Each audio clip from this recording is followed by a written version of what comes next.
mixed with the pirate. Sorry about that on the end. Yeah, man. New J. Cole, Dreamville. Song's called Heaven's EP. Facts. Yeah. What's your take? What's your take? It was dope. He always spit the truth. He comes from another point of view, and you know, he's honest with himself. You know what I'm saying? Like how he was talking about Kendrick and Drake, and how he said they're superstars to me, and how, you know, basically people throw the bronze at him. But it's kind of almost the same where like he was telling the truth on what was it called? False Prophets, where he was talking about Wale and stuff, and even stuff with Ye. Yeah, man. I agree. Anybody else got anything they want to say on it?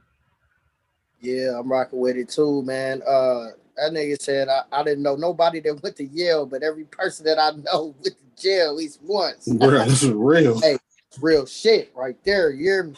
Yeah, man. I hope that type of record, I hope it actually gets a ton of listens and views, and I wish radio would play that shit. You know what I'm saying? Like, I think that's like my biggest fact. It won't. And that's the problem I have, because where's the balance for our for the other stuff? We'll see. Yeah. Again, I play shit like that on my show. Here's how we got to look at it, right? Radio programming is just that, it's programming, right? And there's a format and a formula to any and everything. And we all know the format and formula. You know what I'm saying? Like, is the song hot? Yeah, cool. Yeah, whatever. But at the same time, nobody is doing no hook records that are getting played on the radio. So why should now, will there be an exception to the rule? Yes. Can Cole be the exception to the rule? Yes, but what will make that the exception to the rule? You feel what I'm saying? So it's like if you go in knowing, like this also goes back to when I talked about what is it that you want? What is it that you're trying to accomplish? If you trying to, like, if he was trying to accomplish, I want a radio record, blah, blah, blah. We know Cole knows how to do that. Right. You know what I'm saying? That wasn't what he was trying to accomplish here. So for us to fight for that, you know what I'm saying? It's like, yeah, we fighting for it, but he ain't even fighting for it because he knows what it is. So that's my thing. Like, I'm not gonna sit back and knock radio, because radio, they're trying to sell advertising slots, and that record's not gonna sell advertising slots. Is it still a hot record? Yeah, it is. Hell, most of my favorite songs on most albums aren't radio records. Fact. And that's fine. You know what I'm saying? But yeah, we know what radio is here for. Let them continue to do what they do. I agree. I think radio's still dictated by the streets to a large degree. And it'll still probably get played on like Sirius though. Yeah, but I feel like the streets don't even play.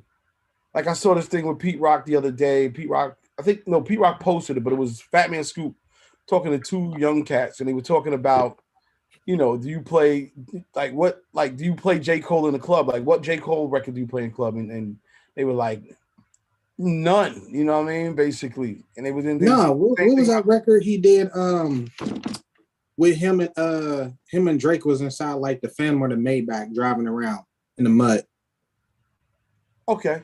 But that's one out of, like, you know what I'm saying? Like, and they'll play the one with TLC. Like, I've heard, yes, not every record, but there's certain ones I've heard in the club. Okay. So he sort of moved it over to Kendrick. A lot that gets played in the club. I still play a lot when I'll do a live show. I throw a lot in there. Him and 21. That's the main one. The point they was trying to say, like, look, when I play these type of records, you'll mess around and clear the floor. You know what I mean? And my question is, are you saying that there needs to be clubs need to have 2 rooms? Because there's the Main Street ratchet part that really is what it is. But is there a listener that goes to the club that would definitely go and chill and vibe out to a J. Cole, a new Dreamville record, a new Kendrick record? Or to answer your question, the answer is yes. And yes, you do need 2 rooms. there's a club I used to party at in Richmond way back in the day called The Boss, right? And the way The Boss used to do was they would open the doors at 9 o'clock, line be wrapped around the building, but they wouldn't open the dance floor till 11. So they basically had a lounge area downstairs. Then once the dance floor opened at 11, nigga, at 11:07, the dance floor is packed and you are playing 1 a.m. records. You feel what I'm saying? Like there was no warm up the dance floor. The club got to get packed. Nigga, once the dance floor opened, it was packed, right? Well, downstairs, they continue to play those lounge records, those cool out records, those smooth out records. So yeah, you play these, you play that, blah, blah, blah. In today's era, you know, your hookah lounge shit, you know what I'm saying? Your you know, however people lounge, that's more the lounge music. The turn up, club, dance, drink, get motherfucking, get hype or crunk or hyphy or whatever the fuck the new term it lit, you know, this ain't that. So yes, you need 2 rooms. And yes, 2 rooms can survive. But then again, how many clubs are built for that? That's the question. But not to cut you off, but Raymond T and maybe James Brown, they might can attest to this. But like when I used to live in Cali, even when I came and visited, there's clubs like Vanguard where there's like 3 or 4 sections in the club. It's like 4 clubs in one. There's like a part that's like international, where you may see a lot of the Brazilians at and stuff, and like maybe Hispanics, and then you may see another section where it's like the Black people. Then you'll have another section where it's like maybe EDM, and then there's a section where it's kind of like mixed. There's even another spot called I think it's called Lock and Key. And the funny thing is, yeah, maybe us as the Black clubs, they're probably not playing a lot of J. Cole, but like I went to Lock and Key where there's a lot of Asians, they play a lot of J. Cole. And they be dancing and partying like it's the newest thing. So it's also the culture too. Some other cultures they'll play that stuff. Yeah. And they'll love it. I just feel like there's like no club, like there's nowhere to like how it used to be to hear that type of shit. It was you like I go out, I only have one choice of what I'm gonna listen to at the club. Drake. But you know, like any good DJ, what up, y'all? It's really just how you do it. Cause like I'll still fuck around and you know, blend the Paula Abdul with the J. Cole and still get a rise out of motherfuckers. Right. You know what I'm saying? So, you know, it's just really how it's done, I think, to be honest. But you're right though. There's not a lot of club bangers really. And let me go left field real quick because I didn't get a chance to do it last week. What they say they called again? Bionic today lit. They say it's lit. Yeah, lit. Oh, Bionic always reminds us he the old motherfucker in the room. Hey man, we ain't that old. Damn. Hey, Raymond, hey, hold on. For you last week for them Raiders. Damn it, man! You fucked up my shit. That's where I was going, motherfucker. Down. Let me talk.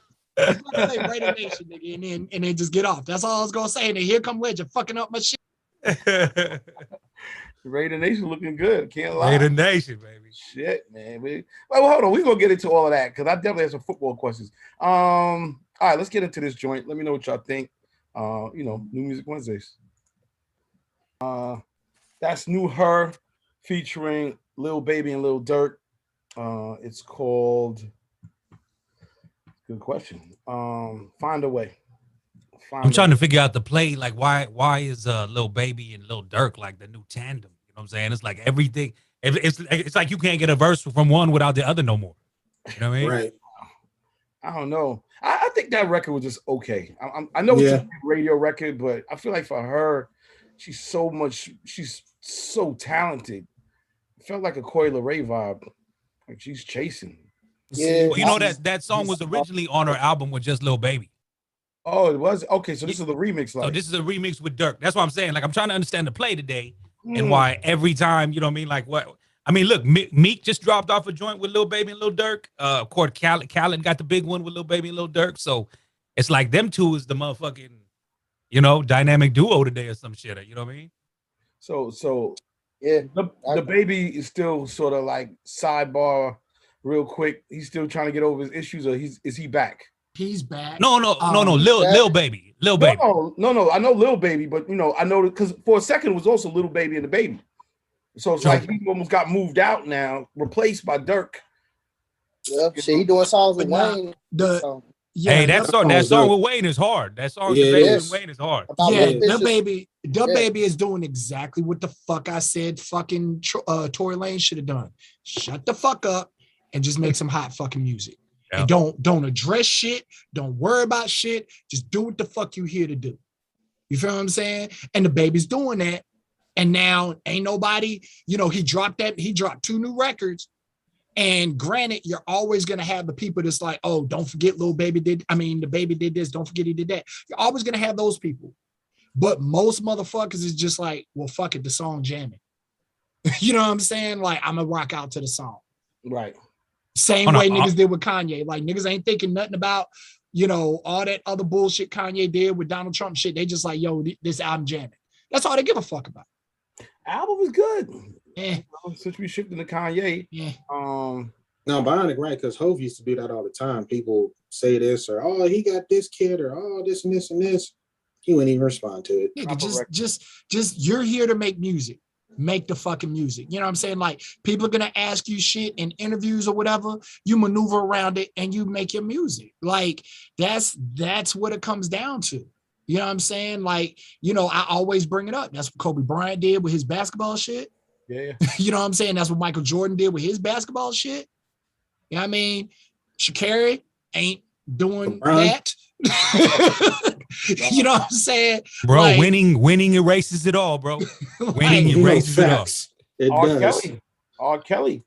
Hey, sidebar. One of the DJs played that Nobody Wants to See Us Together Akon record. You know what I'm saying? Nobody want to see us. Nigga, I totally fucking forgot about that record. He's playing that shit with a verse hit. I was like, nigga, this ain't nothing but the remix to Ignition. The verse is the remix to Ignition. So I went and looked it up. I was like, fucking R. Kelly wrote this shit. He probably did. No, he did. Ain't no probably. He did. And melodically and rhythmically, delivery-wise, from the verse, that shit is the remix to Ignition. I'm telling you. When you hear it, you're gonna be like, son of a bitch, this evil genius ass Robert. All right, let's keep on playing these joints. Come back, let's talk some football. It's definitely going down. Yeah. Moneybag Yo feature Lil Wayne and Ashanti, Waukesha remix. I think the Lil Wayne verse came out maybe earlier today. I think he got it in. I mean, Wayne's been everything he's been touching, inflamed to me. So, hey, is that on the site? I need that. Yes, it is. I wonder if Moneybag was sitting on that record and like decided to do that after the verses. You know what I'm saying? I think that Ashanti verse definitely. You know what I mean? I didn't even know she had did a verse on it. I guess that all came out today.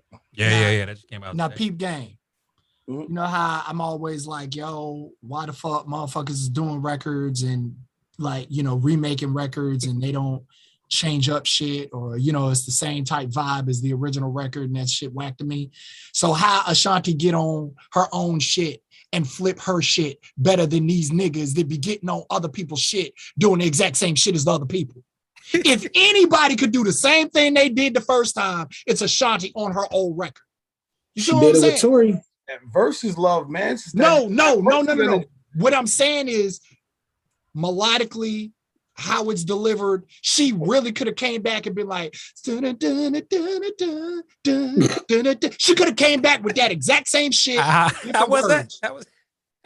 But she didn't. She came back with a whole new delivery, a whole new flow, new like everything. And that's the shit I be talking about, that these new artists jump on these old records and still keep the old vibe instead of making something new. How Ashanti jump on her own shit and do better than these niggas? That's the shit I be talking about. That's what the fuck I want to hear. Bionic, you know who Lucky Day is? Of course I do. Did you hear that new record he came out with? Which one? Over. He uses like the Music Soul Child half crazy beat. I have not. It just dropped. It just dropped like at noon. Yeah, I have not. I sent that one to you. All right, let's play it. Let's get into it right now. Then we coming back talking about some football. All right. It's hard. I mean, damn. He's 2 for 2. Yeah, I like that. Yeah. The joint he did with Earth, Wind, and Fire was fire too. Mm. But you know, it's crazy. Like, how big is Lucky Day? Because maybe I just don't know. Mid-tier.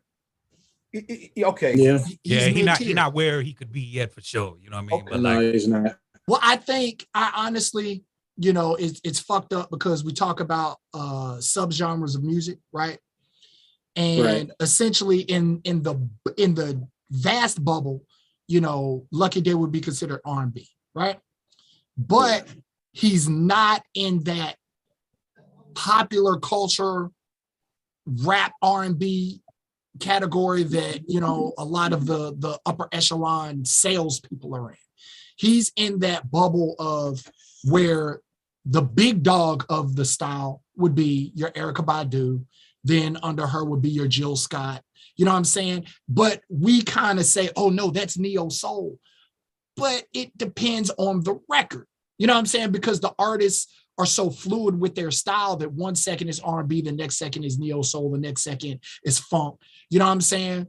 So Lucky Day is in that category, but a lot of those artists never see that top tier R&B segment or section. Do you think it takes him to either get the right feature or for him to feature on the right song? I don't think it's either. I think really I don't think he needs a feature for that. I think it's really what record he drops. I don't think it has anything to do with a feature. I think it's just, it has to be a commercially acceptable record for people to be like, yo, this dude is fucking bananas. And kind of what CL said earlier about, I forget whose song it was that he had just played, where he was like, yeah, I feel like she was better or she has more talent than that. Her. I feel like that's what will wind up happening. A lot of these records where these people do get this major success is it we don't see their talent shine through. You know what I'm saying? Like we can even talk about your girl that dropped the motherfucking Mercy, you know, the Have Mercy video. Like song-wise, that's not her best work. You know what I'm saying? Song-wise, that is not her best work, but that is her biggest record to date. Yeah. You feel what I'm saying? And that shit's only been out a week.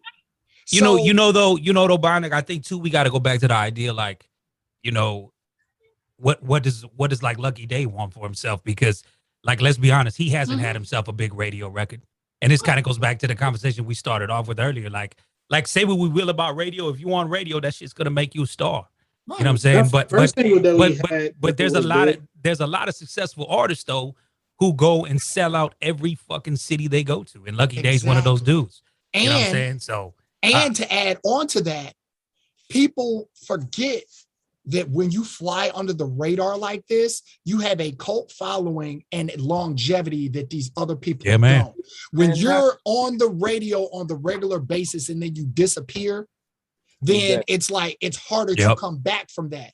Then it's like, oh, well, he didn't do what he did on his last record, blah, blah, blah. Like, let's be honest. If you want to talk about talent, there's no reason why Neo should not be one of the #1 artists in the game right now. Where the fuck is he? Where the hell has he been? And collecting checks, writing music. Right. But I'm saying public eye wise. Like, oh, he been acting though. And if Neo, but you talking fame. You talking fame. Fuck fame. You know what I mean? That's what I mean. Well, this is my question from the beginning, but finish your point, because you're going back to my question. But like with the Lucky Day just needs to ride the course and keep doing what he's doing, because nothing that he's doing is wrong. And this man will continue to have a long career versus having that big blow up and then the huge fall off. Right. You know, and a lot of people don't know, like Lucky Day started on American Idol. Like people forget about that shit. You know what I mean? So that already gave him kind of like I guess a spotlight, if you will. But I love what he's doing. I think Lucky Day is hard. And you know, to follow your point too, Bionic, I think there's mad truth in what you just said in the idea that, like, though he don't maybe make it to radio or don't get that quote unquote hit, like his core fans are following him through this whole journey. You know what I mean? Which and again, he's not making no fucking aged records. Like his records, we're gonna bump that shit in 20 years and catch a vibe. You know what I mean?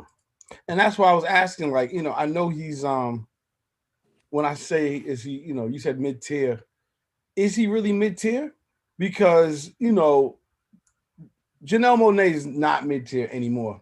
But there was a time when she was sort of the same type of way where she didn't have radio records, right? She just would smash a performance and it would just spread like that. I sort of when feel she started doing records though, like where, like I think Raymond was saying this, when you do a record with somebody and you kind of show them up, then people look at you. When she did that record with Miguel, a lot of people didn't know that was her singing. And then when they found out that it was her, they was like, oh, let me go check her catalog. Then when she did that, I like that record. Then people was like, oh, okay, because now it's more commercial. And you adding 808s and stuff to your, I like that, the yoga record where her and, what's the dude's name? Jadena.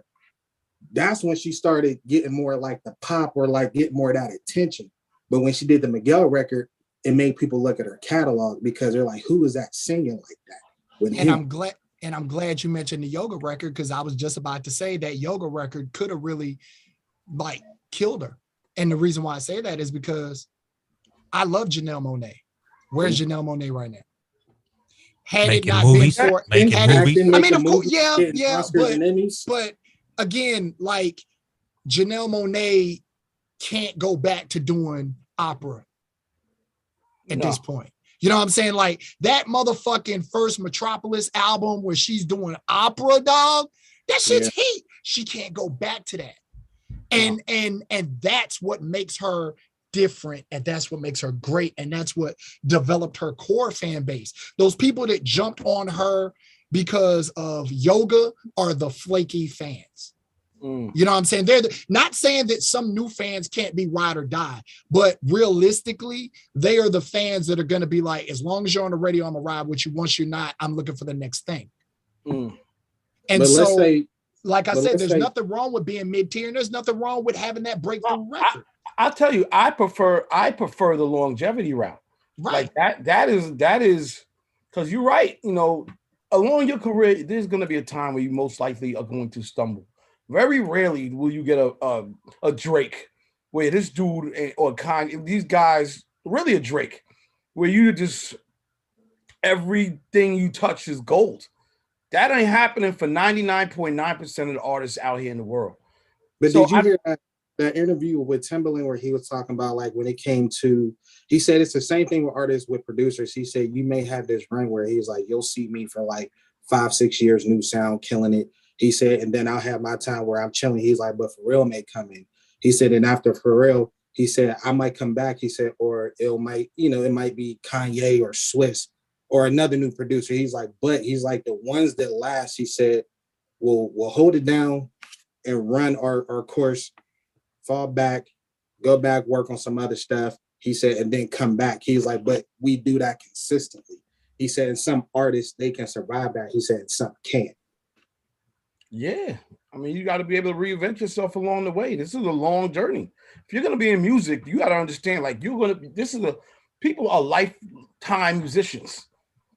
And along that journey, you know, Aretha Franklin started out singing gospel and doing whatever records, but then she went and was making jump to it. She had to change up her style all the way up into the 80s. You know what I mean? And that goes for anybody else who's going to be longevity. So it's really about knowing yourself musically, knowing what works best. I'm not mad at somebody like that says, yo, I'm good with me selling out 3,000 seats a night consistently. That's bread. I'd like to issue a challenge to everybody on this call, and it's going to be tedious. I'm telling you. I want you to go listen to the Genius series from Ray Charles. That shit is 6 discs, like 100 songs. It's tedious, but what I need y'all to do is hear how dynamic and how diverse Ray Charles really was. Because of course, I dare to go on and say we all like Ray Charles in here. You feel what I'm saying? But even as a guy that likes Ray Charles, I can't sit back and say, oh, I know Ray Charles' whole catalog. You feel what I'm saying? And listening to that joint, I was like, bruh, I didn't know he did this. Bruh, I didn't know he did this. Damn, I didn't know he did, you know what I'm saying? And certain things that you may have seen in the movie, because a lot of our history of Ray Charles comes from the movie, will start to make sense. we also will understand that this man is a freaking genius as far as how he flipped these records that he redid from other people. Stylistically, like I didn't know Ray Charles did a jazz album. A straight up jazz album. Like Stanley Bird and daggone, you know what I'm saying? John Coltrane jazz, bro. Like it's mean. And I'm just like, dog, yeah, Ray got it. Like, I didn't know that. And I don't think a lot of people our age do because we didn't grow up with him. But when we talk about longevity and we talk about being able to switch up your style and things like that, I'm issue a challenge to everybody on this call to try to make it through that catalog of Ray Charles music. It's 6 discs and it is streaming now. It's a real challenge, man. Yeah, that's a lot of music. I'll take it on. I had to force myself to listen to Donda. You know what I'm saying? I'll take the challenge, though, for real. Hey, quick question. I'll do it over time. Question: have y'all been hearing this Michael Jackson Drake talk? I don't even want to talk about that. Let's keep it moving. Now we can talk about it, bro. It's stupid. No, we don't got to. I'm always gonna say it's Michael. Stupid. You'll never be able to beat Michael. You got. Listen, man.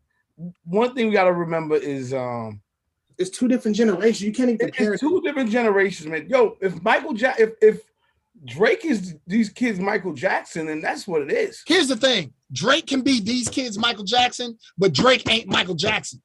Never. No, you know what I'm saying?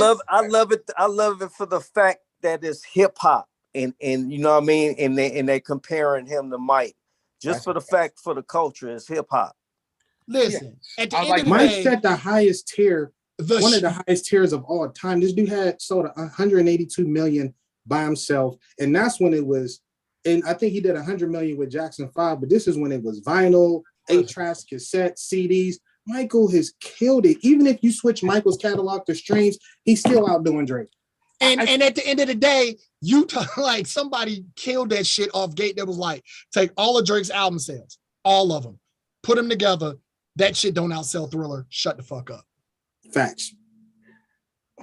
This is did y'all talk about Karen Civil?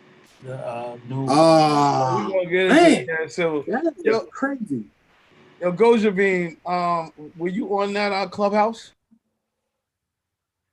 No, I missed it. Joyner Lucas was going in. Then Cameron came. Joyner was going ham on him. Yeah, he was. But Cameron been saying this though for a minute because he was on Drink Champs talking about her. This is my thing with Karen Civil, man. From what I know of her, she's pretty cool. You know, she's got power and everything. My thing is, A, if that's the case, why y'all airing the shit out on Clubhouse? Which is crazy. Number 2, people fuck up and make mistakes. Does it mean that she's a piece of shit person? I don't think so. But the stuff she admitted was messed up. She said, yeah, for listening to Jason Lee, she was like, yeah, I got a hacker. The shit still stepped down. And I was like, dang, you gonna say that? Well, so now he trying to get her in jail. But at the same time, too, CL, we all see different facets of people based on how we deal with them. True. You know what I mean? So it's like, you know, we were talking about, you know, R. Kelly earlier or Tory Lanez earlier. It's people that have never seen that fucked up side of them. Yes. You feel what I'm saying? And so those people are like, well, I mean, hell, we saw Felicia Rashad go hard for fucking Bill Cosby because she didn't see that. You feel what I'm saying? That doesn't mean the motherfuckers weren't fucking up and doing some fuck shit to other people. You just didn't see it. So, but anytime there's 60 racks involved, motherfuckers gonna get in their feelings. Right. Yeah. You know what I'm saying? You know what I mean? He saw what's happening. That changes. That's all I had. Yeah. That changes a lot of shit. Yep. You know, and at the end of the day, doesn't matter. When I say by that is like, yo, Joyner Lucas is he's one of these successful mid-tier artists. He's very successful. So built his own shit. He's still independent.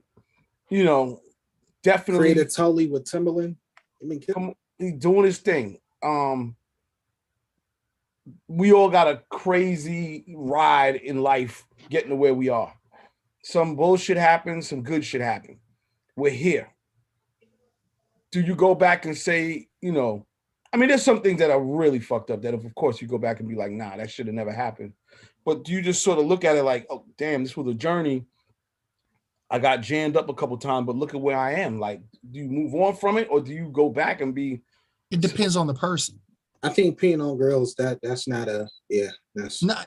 I think it depends on the person, because kind of like when we were talking about T-Pain years ago.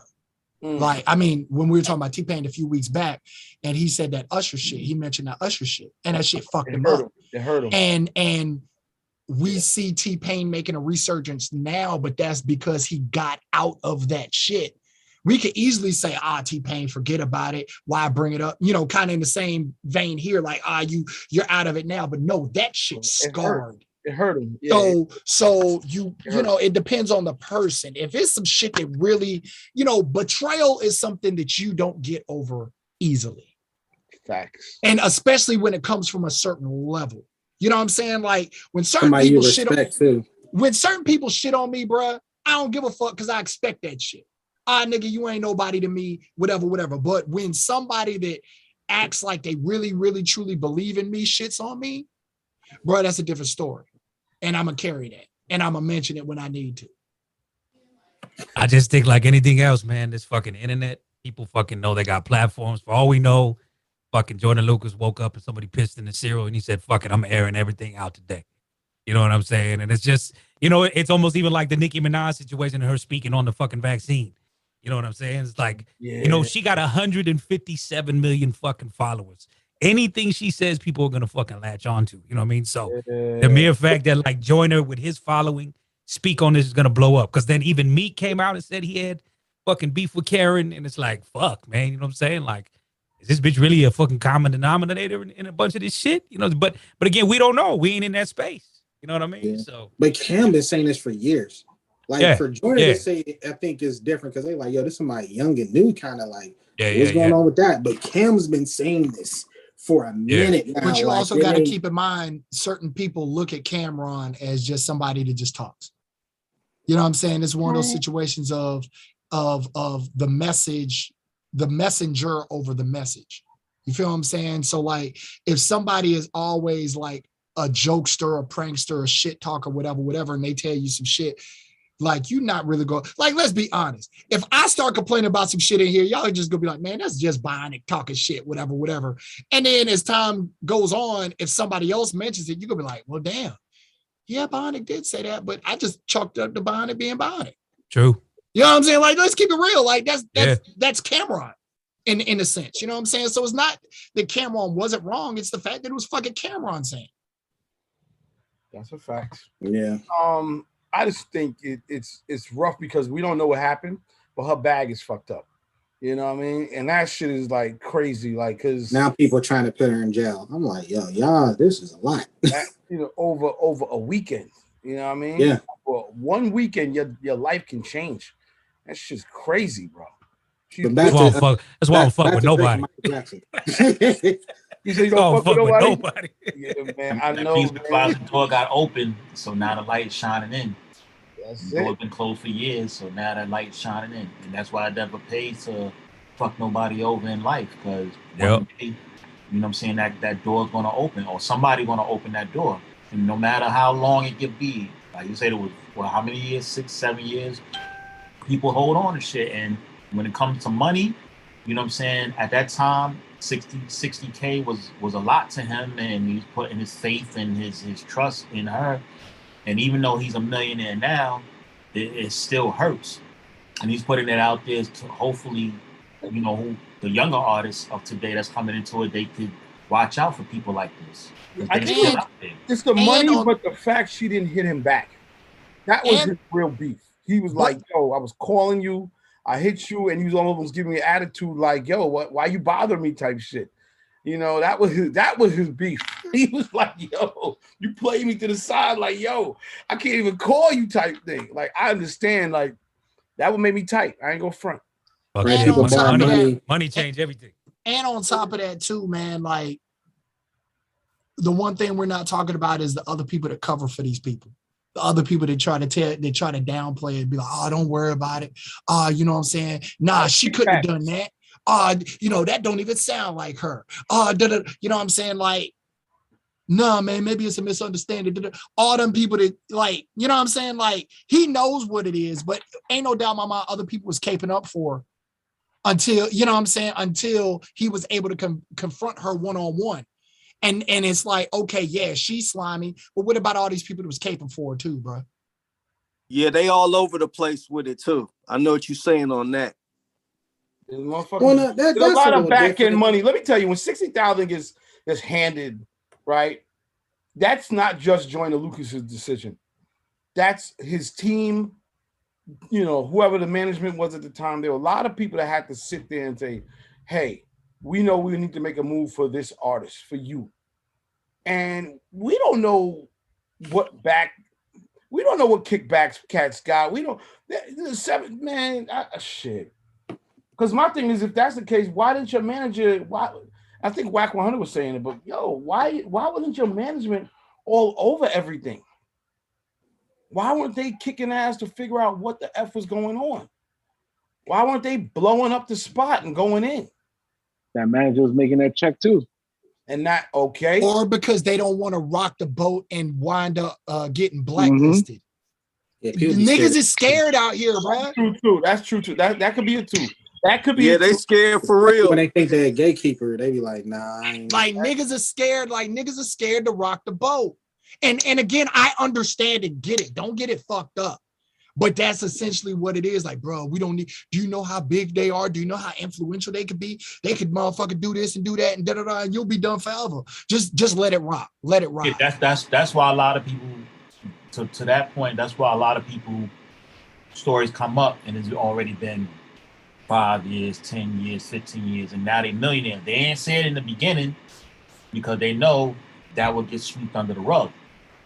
They wait till years later, and now maybe they might be a household name or people know who they are, and then they'll start bringing up what they would say old shit. But they held on to that, but they be like, now's not the time. Let's keep focusing. Let's keep pushing. Maybe one day that door will open up again, and then we'll say something. I think there's more people in this industry that got hella fucking bones in their closet that they scared that motherfucker's gonna come out. Let's be real. Okay, this a dirty ass. God rest his soul. They were saying stuff about Nip.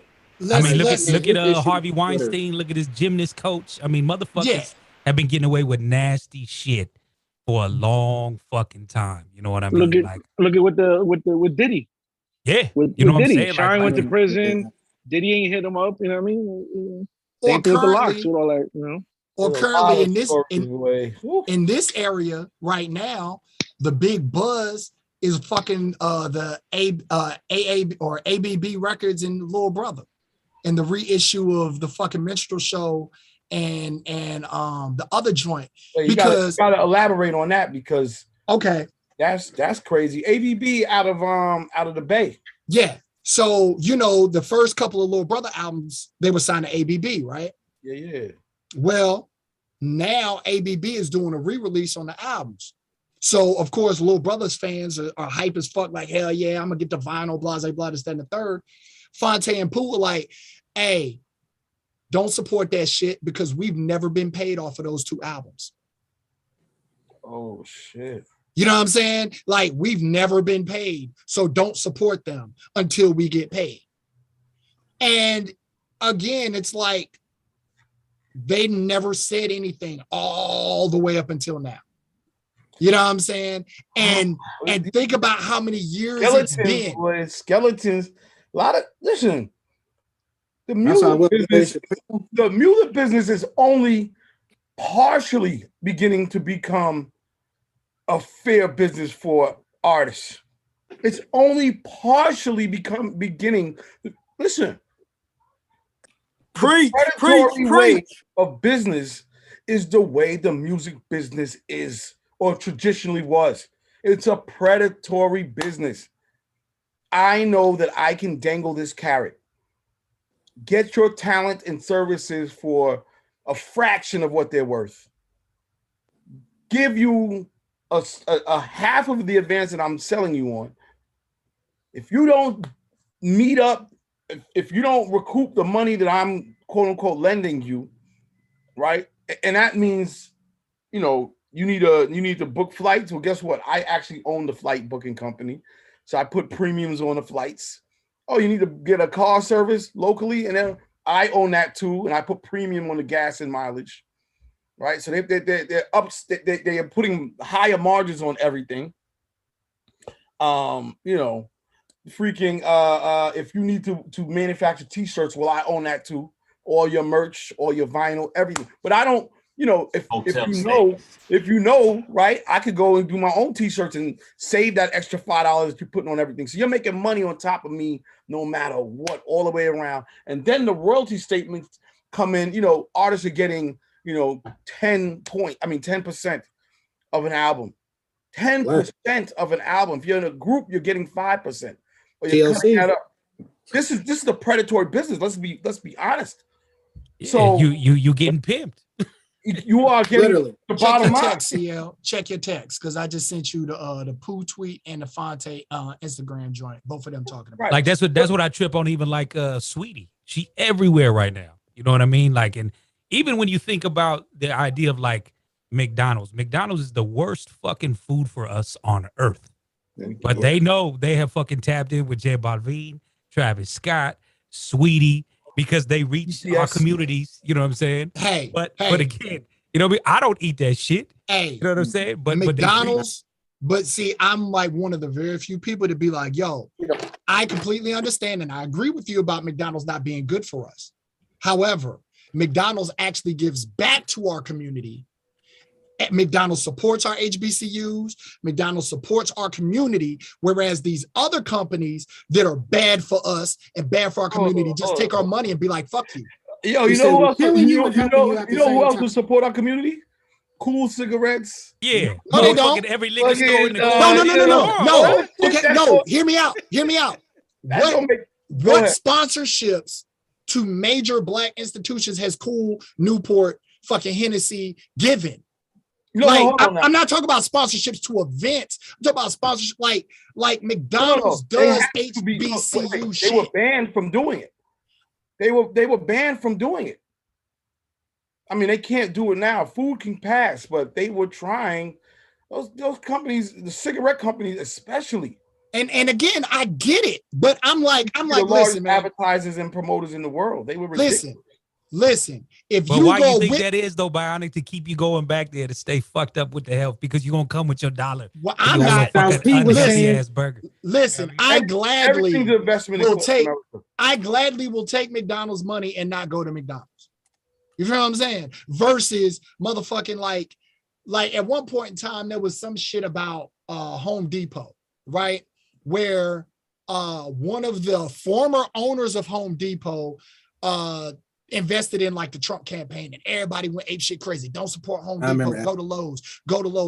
And I'm like, yeah, but the other side of Home Depot was the nigga that owns the Falcons and and he also owns the fucking soccer team down there. And he does give back to the Black community and fucking Home Depot does different shit for HBCUs, Build Your University and all this other shit on the regular basis. And he actually still is with Home Depot when the other motherfucker wasn't. And now y'all niggas want to fucking boycott this shit. Like, come on, man. Like, it's one, I totally get and understand what you're saying. But if you just, it's one thing to take. At least give something back. And at least that's what McDonald's is doing. They're giving something. And so I give them credit for that. And I still don't go to McDonald's. Blood pressure and cholesterol. What did I just say? I still don't go. Tell them to fix that goddamn McFlurry machine then, goddammit. Oh, you didn't hear about that? You didn't hear about that lawsuit, bro? They got a whole lawsuit on that. They got a whole lawsuit about the milkshake machines, bro. You didn't know? I need to be in on I know. That's what I'm saying. But since they give back so much, motherfucking fix their machine. Hey, they suing the company.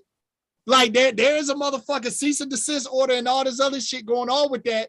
By next year, motherfucking all the McFlurry machines Play will a be record, fixed. Steve. Play a record. Ridiculous, man. Ridiculous. Let's go. Michael Jackson's the GOAT. Thank you. Hey, no, that's good shit, Legend, because I know you be on Drake's talk your shit. You gotta go ahead. Listen, bro. Me and my boys bullshit, bro. Me and my boys earlier were talking about this whole Yo Gotti versus T.I. battle coming, right? And I'm like, wait a minute, that's a battle? It's gonna be a versus, allegedly. Yo Gotti T.I. And I'm like, that's a reach, man. Ain't no That's a fake. I heard that was fake. Yeah, I hope so. I heard T.I. and Lil Wayne is they trying to run that. I hope that Yo Gotti shit is fake because T.I. gonna drag the fuck out of him. Of course. And so because of that, I was listening to T.I. all day today. And now you dropped that shit. And I'm just like, this nigga T.I. like. No, he needed that. He been wanting to do that. That he probably had that record. You know what? No, better yet, he probably has wanted to drop a record addressing this shit for months. Yeah, you know he's sitting on that shit. Film the video, sitting there waiting on it. And the thing about it is like T.I. niggas don't give him credit for being one of the most diverse fucking Southern rappers there is. Like the nigga is too diverse, bro. And it's just wild, you know, a lot of he stays in constant bullshit and turmoil, which is, you know, a fucked up situation. But I mean, he a hood nigga, like it just is what it is. But that nigga just, oh gosh, T.I.'s that dude, bro. So, question: Did anybody listen to the Lil Nas X album? It's so fucked up. I'm gonna say no. Yeah, no. Why is it fucked up? You know, I know it's messed up. I'm being honest with myself. I didn't listen to it. You know, I did. We'll see, but see, that goes back to just like, look, this is what I like about what T.I. said. Listen, you don't fucking, you don't like me, don't fucking listen to me. You know what I mean? I don't give a fuck what Lil Nas X does. Like he said in the song, I don't give a fuck if you gay. Let's just do what you do. But you know what I mean? And that's the thing. Like we can't have these fucking narratives no more because then we look like assholes. You know what I'm saying? But fuck that shit. You know what I mean? It's no different than, you know, like hey, you listen? I still like Step in the Name of Love, but I can't fucking play it. You know I mean, you can, you just can't play it around people. Yeah, but that's wear a mask. I play Step in the Name of Love at a wedding party. They was rocking to it Saturday night. Niggas don't care though. But like I only bring this up because right now, listen, again, going back to the idea of like radio, going back to the idea of the labels and the machines. Right now, gay and female is what is getting pushed. You know what I'm saying? Like it's hard on the dudes right now to get any kind of thing outside of that. Like gay agenda and female is what is selling right now. I can't agree with that. It being a numbers game the way it is, you know what I mean? That's what's getting pushed. I can't agree with that. And I will say, yes, I did listen to Lil Nas X album, and it is a solid fucking album. It is not a hip hop album. It is not an R&B album. Like he but he gets the hip hop tag. Right. Of course he does. And I mean, shit. Kanye got the fucking gospel tag. He's the number one fucking on all the gospel charts. So let's not do that. But this Lil Nas X album touches a whole bunch of genres, and it is a solid project. Like I'm gonna be real with y'all. I the reason why I reacted the way I reacted is because I should listen to it, but I just didn't. Meaning, like I couldn't bring. I just was like. Raymond's right. I just was like, yo, I'm just saying, guy, I'm not even messing with it right now. Like, I don't even, but I'm gonna listen to it. Like, it's got some shit on there, bro. Like, he got some heat on that motherfucker. I believe that. And I work with Columbia, and I feel embarrassed to say that, but it's the truth. I'm not gonna lie. I had not listened to it yet. Yeah, but also, it's a good album. It's a pretty good joint. As I put it up on the site, I listened to a lot of tracks, and I said, this is not bad. You know what I'm saying? It's not bad. And also on the flip side, with Raymond saying, the push is going behind the gay agenda and women, I can't necessarily agree with that. And the main reason why I say that is, again, yes, Lil Nas X is getting his push. Yes, Lil Nas X is getting his promotion. A lot of it is based on him and his status as a person and how he engages with people. But like I told this other cat, I was like, name me 5 gay male artists outside of Lil Nas X. And once you can do that, then we can talk about possibly that agenda being pushed. You know what I'm saying? I can name hip-hop. I can name in general. I'm saying in hip hop. I'm like, I mean, hell. Well, let me ask y'all. Hold on. Having to ask that identifying question, Legend, should let you know that you got to stretch. Because again, like when we talk, like I'll put it to you like this: we talk about hip hop and real hip hop and why is real hip hop this, that, and, you know, dying and all that other shit. If I say name 5 real hip hop artists right now, you'll be like Cole, motherfucking your boys out of Buffalo, you know what I'm saying? Kendrick, you'll name them. You can name them. So then that's not a problem. So now if gay is the agenda, name me 5 male gay artists. Okay, question. I don't think it falls more on the hip hop side though, but they mad heavy in the top 40 in the pop. Question. You know, so name them. There's been artists. I don't listen to them. I didn't say which ones have you heard. I said name them. Wait a minute. I mean, listen. Go ahead. But that's a tricky. That's the reason why I say that. Notice nobody's naming anybody. That's all I'm saying. No. Let me finish. My question was this. You know the reason why that's tricky? Because there's people in the industry, and you know, if you've been at the labels and stuff, there's other artists who says, "Yeah, I seen this nigga doing gay stuff." They're not saying names because of what can come with that. Now, there's openly gay people out there. Of course, you know, Lil Nas X. There's ones who's gay is just niggas on the DL. When you start saying names, it start causing problems. Listen. So my question to you is MTV Video Music Awards 2021. And this is opinion. Do you think that Lil Nas X Montero was the best video of the year? And over these records, and maybe you do, over Doja Cat and SZA, Kiss Me More, Wack, Cardi B, Megan Thee Stallion, Pop Star, DJ Khaled featuring Drake, Ed Sheeran, Bad Habits, or The Weeknd, Save Your Tears. Now, do you think that the Lil Nas X video, and this is just an open question, I'm not hating on him for winning. He won. Good shit. But in your opinion, what do you think was the best video that year?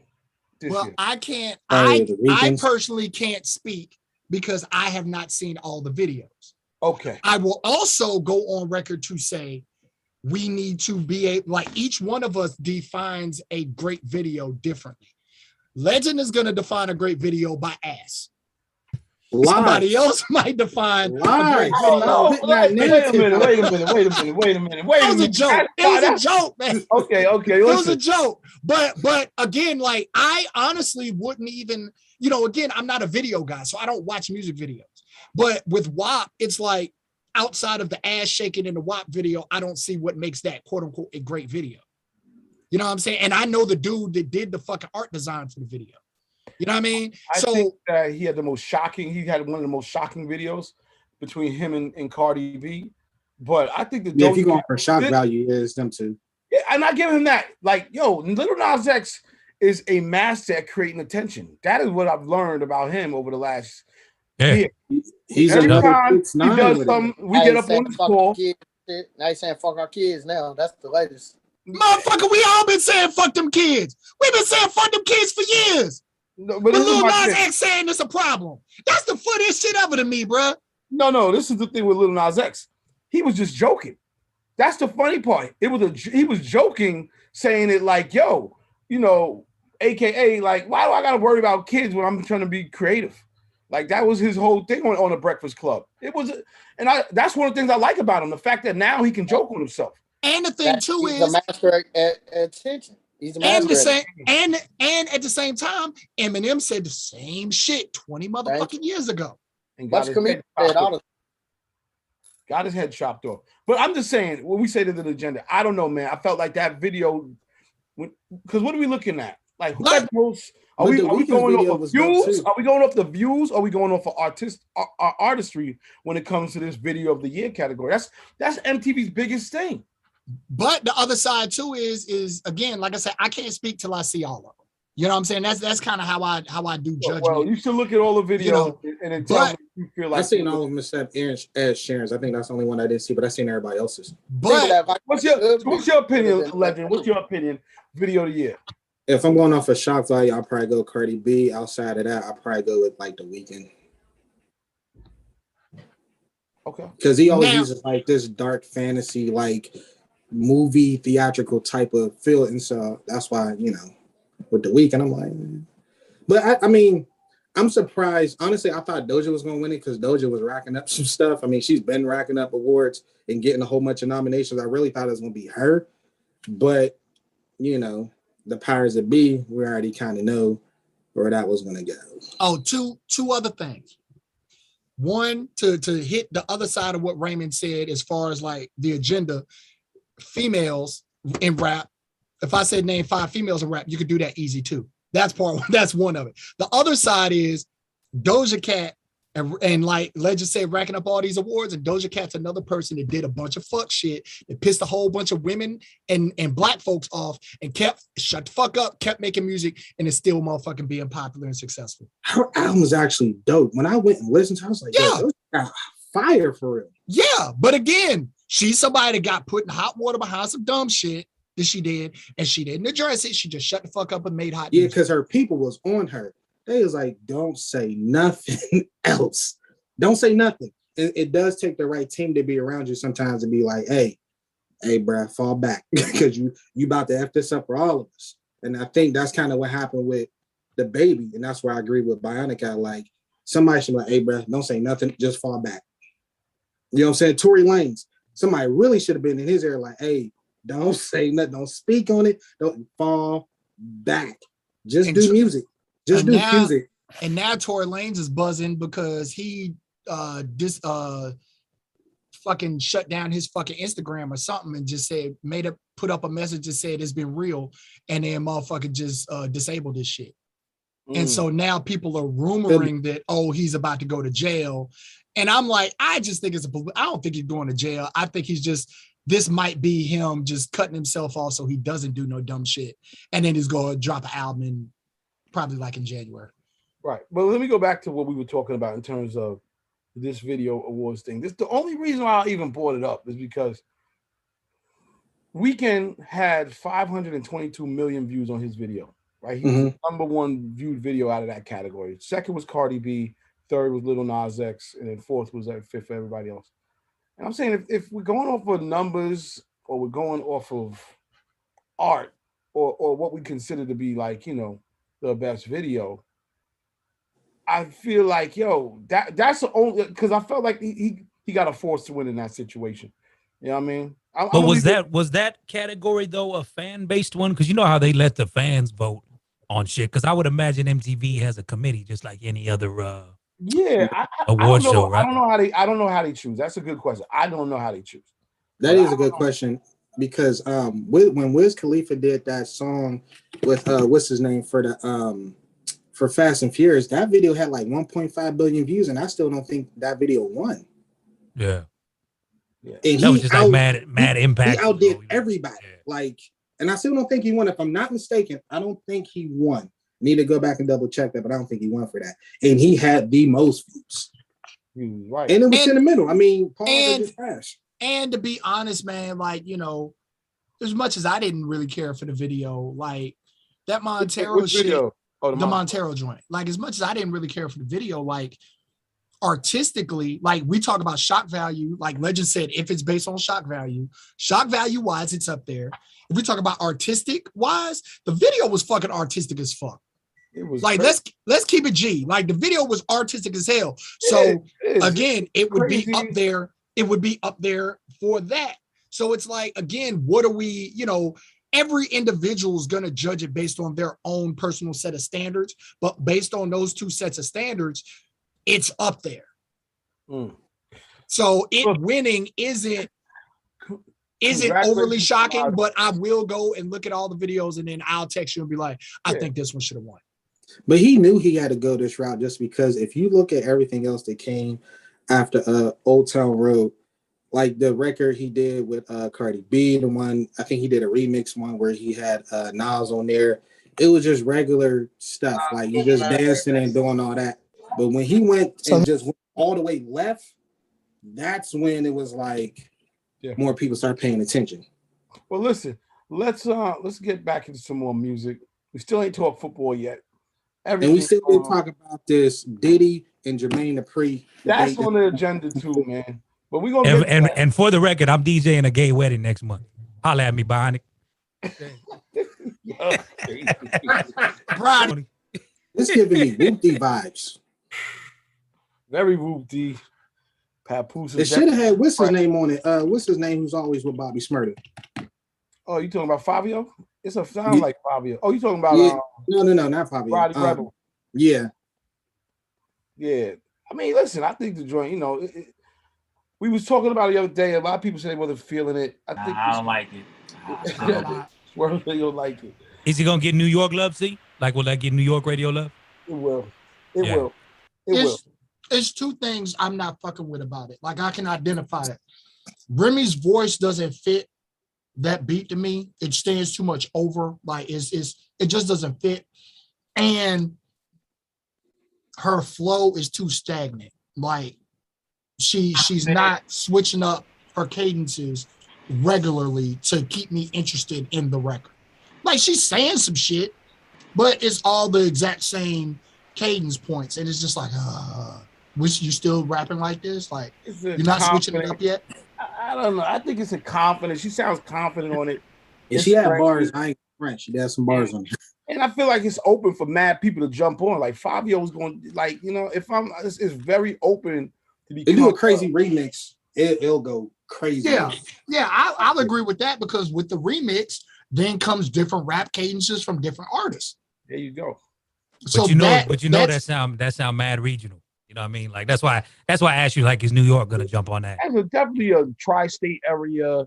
Remy Ma, she probably gonna do a video with the dancing in it. I mean, Technician played it in Verzuz during the intermission. Yeah. I'm trying to get her up here. I should see if I should have her up here in a few weeks. Hey, CL, check your text. All right, I will. She said took the bulletproof vest off because she's still breastfeeding. Let's transfer over to our first guest up in the building for today, man. We got my man Loose Cannon in the building. What's up with it? How y'all doing? Chilling, man. We up here talking about music, loving music, hating music. Do what we do every week, man. Welcome to New Music Wednesdays. Oh, thank you. Good. Thanks for having me. Nah, no question, man. How you feeling though, man? How's everything on your end? Man, it's good. Everything is positive. All the good vibes going around. It's like, shit, this COVID still got everybody fucked up. But other than that, I'm just blessed to be healthy. Yeah, no doubt about it, man. So now, like, where you representing from? And tell everybody a little bit about you so, everybody can get familiar. Like, I'm from Los Angeles, Crenshaw District. Over there on, y'all know where the Staples Center and everything else at, if y'all been to LA. But yeah, I'm over there, South Central California. Basically, I'm out here trying to grind, bubble one day at a time. Fair enough, man. Shout out to my friend Kelly. She's also in the building, man. Kelly has sent me Luce's music a while ago, and just good joint. Definitely want to have you on and play a record. Why don't you tell us a little bit about the record Cookout? Basically, Cookout is an expiring track that I made for a bitch ass nigga named Wack. If y'all know about Wack 100, he's a sucker. He trying to get people killed over here on my side of the town and starting beef, being on some internet shit. So basically, I'm just trying to just bring awareness to the streets, to everybody that listen. He be on like real life fuck shit. Well, hold on now. We didn't even know this was a beef record. This is getting hold on now. Talk that shit. That's what I'm talk that shit. I'm riding with you already. I ain't got to hear it. I fucks with it. No, listen. No, it's not a beef record. It's basically a record that I made for the clubs, but it's like a real street record. But at the end of the day, he inspired me to do it because it's so much stuff that's going on, with the coronavirus and everybody, all the tension and stuff like that.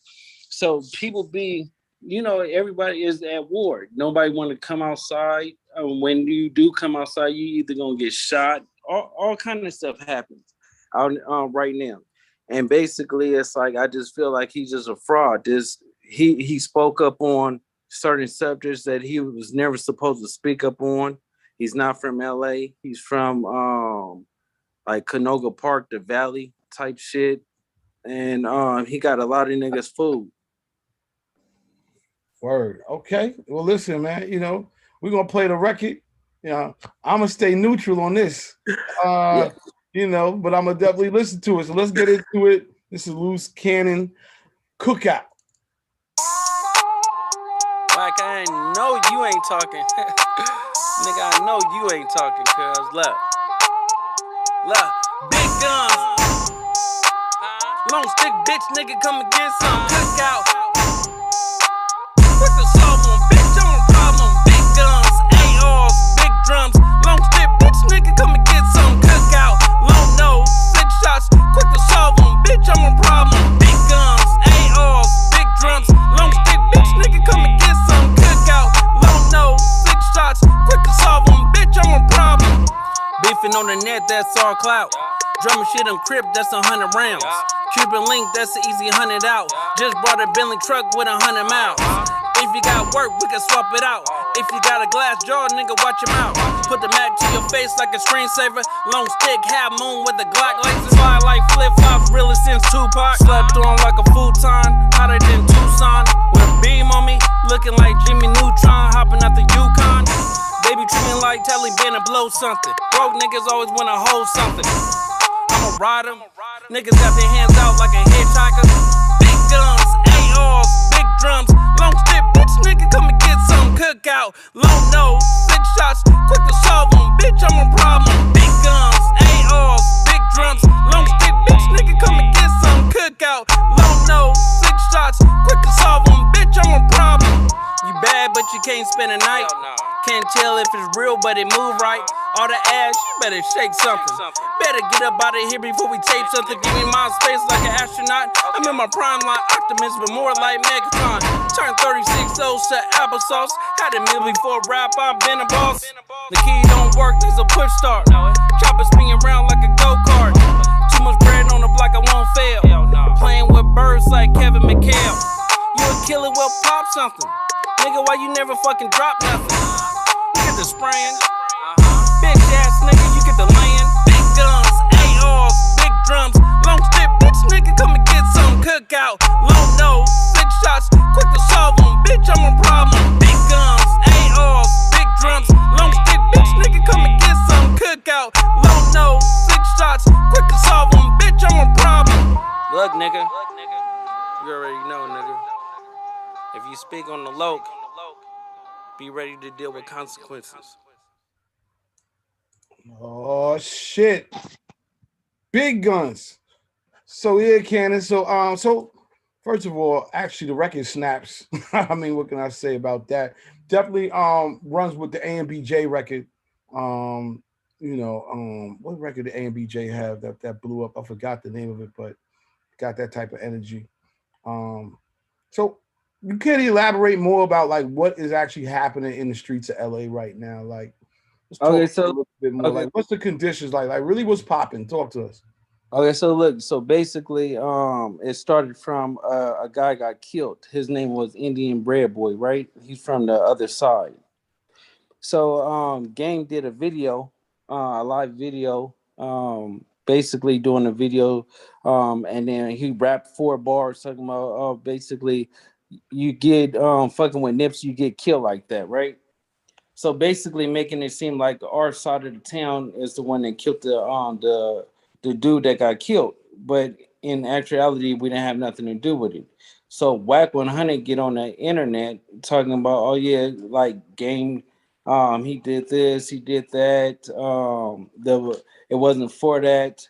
But then those niggas came over there shooting up shit. So when they came over there shooting up stuff like that, and then he keep hollering out my Uncle Big U name. So we told him to pull up. He didn't want to pull up. Got on Clubhouse, talking reckless, giving out addresses and stuff like that. And we just wanted to tell him, like, bro, you can't be doing that. He don't want to respond. I mean, he responded differently. So when he responded or whatever like that, we just told him, like, either you could come over here, get down, or we could go to your hood and fight. Since you're always talking about pulling up on like Jim Jones and 21 Savage and stuff, we 30 minutes away from you. Pull up over here, or we could go to your hood and pull up. He didn't want to do neither. So, and he's a sucker for that. You want to holler out all this shit on the internet, but you don't want to deal with shit when you say things, and that's how it is. It's just like in LA we had about like 300 deaths so far, and it just keep climbing. And I think he's like one of the reasons why. It's like because he say shit on the internet and people get hot, and the little niggas don't try to go research it. They just jump in the car and start shooting, and that's like some fucked up shit. And then he ended up paying for the funeral for the dude that got killed because the bloods is on his head, and they was like, oh, if he didn't mean it this way, you need to pay for the funeral. And so him and Game paid for the funeral, but a couple of our homies got killed. They didn't pay for no funeral. They didn't do anything. So it's just like certain things he doing in the streets is just reckless. Well, on the internet, should I say, because he don't be in the streets. So my question is a simple question. I mean, look, I know that, you know, when shit pops off, it pops off, and it has a tension. It tends to just keep on going and going and going, and you get into this never-ending cycle. But my question to you is, how do we kill it without having to kill it? You know what I'm saying? Like, is it a matter of y'all getting on Clubhouse, or is it a matter of y'all getting on a situation, or is it just an old school knuckle up and that type of thing? But is there a way to end it without having to get so crazy? No, it is. It's like either we could pull up and we could fight or whatever like that, or he could get on the internet like he usually do and apologize to the people that lost their lives with the reckless comments that he made. You get what I'm saying? So it's just certain things that he needs to do and be more aware of saying it, because he act like he's not a role model, but people still do tend to listen to what he say. So when he say things out of context, people really take that shit and run with it. So it's like, I just think he need to be more use his platform to be more careful and have more awareness to what he's doing, or it's like it's gonna constantly be a problem. No, I feel you. Again, we neutral over here, but if there's a way to get everybody on the phone or not, or a way to squash it, I'm all for that. You know, at the end of the day, love the West, love the West Coast. Shit, love hanging out, love the vibe everybody gives. I hate to see everybody beefing. I know it's a rough time. Like, there's a lot going on. Every part of America on the low got there's drama because the money's just not flowing like it used to. So, you know, people's getting down. So I feel like it's coming on here. You know, we do this every week, right? We talk about music. We talk about all types of subjects and topics. But I feel like it's sort of our social duty to try to help kill a beef if we can. You know what I mean? It's not like I'm not open to anything or any suggestions but it got to make sense, because I just think that I got two homies that lost their lives over the nonsense that he put out. So it's just like, it's like it have to make sense on like the it's not really no beef, because he didn't do nothing to me indirectly. It's just like he just speak reckless. And then it's just like he always talking about like on power rule this and power rule that. It's like a lot of niggas get tired of that, because you actually making it seem like it's for sale. Then you fucking with 6ix9ine, you a rat lover. It's just like, and no gangster or a snitch should never have anything in common with each other. Period. I feel you. We're gonna try to get a hold of Wack and get y'all on the phone. That's what we're gonna do at some point. Shout out to everybody who's in the room. We on with Loose Cannon, just talking about his record Cookout and some of the things that's going on in LA. This time I'm going to open it up for everybody. Anybody got something they want to say, something they want to speak on or comment on, you on with Loose Cannon, who looks like he got a mansion. Of course. Hey, I want to say, that nigga said, man, I just bought a Bentley, got 100 miles. Hey, killed that, man. That shit hard, Loose. Yeah, we ain't captain over here. I see you, man. All right. Shit, man. LA never got no damn clouds. That shit is amazing. Never. Bro, it's the first day of fall over here. It's 94, this motherfucker. 94. Man, it's hot as fuck. Hey, Luce, let me ask you. Are you a Rams fan or are you a Raiders fan or like who's your team? Dallas Cowboys. Oh. God, this guy. Cowboys, man. Yo, dog, what? Oh, look, bro. I blindsided me with that no one. more now. Look. All right, so how you feeling about the season so far? How you think Dallas is going to shake out? Y'all winning the NFC East. I'm a Giants fan, so you know I'm already hating. But do you believe y'all winning the NFC East? Do you believe that y'all can go to the Super Bowl? What's your thoughts?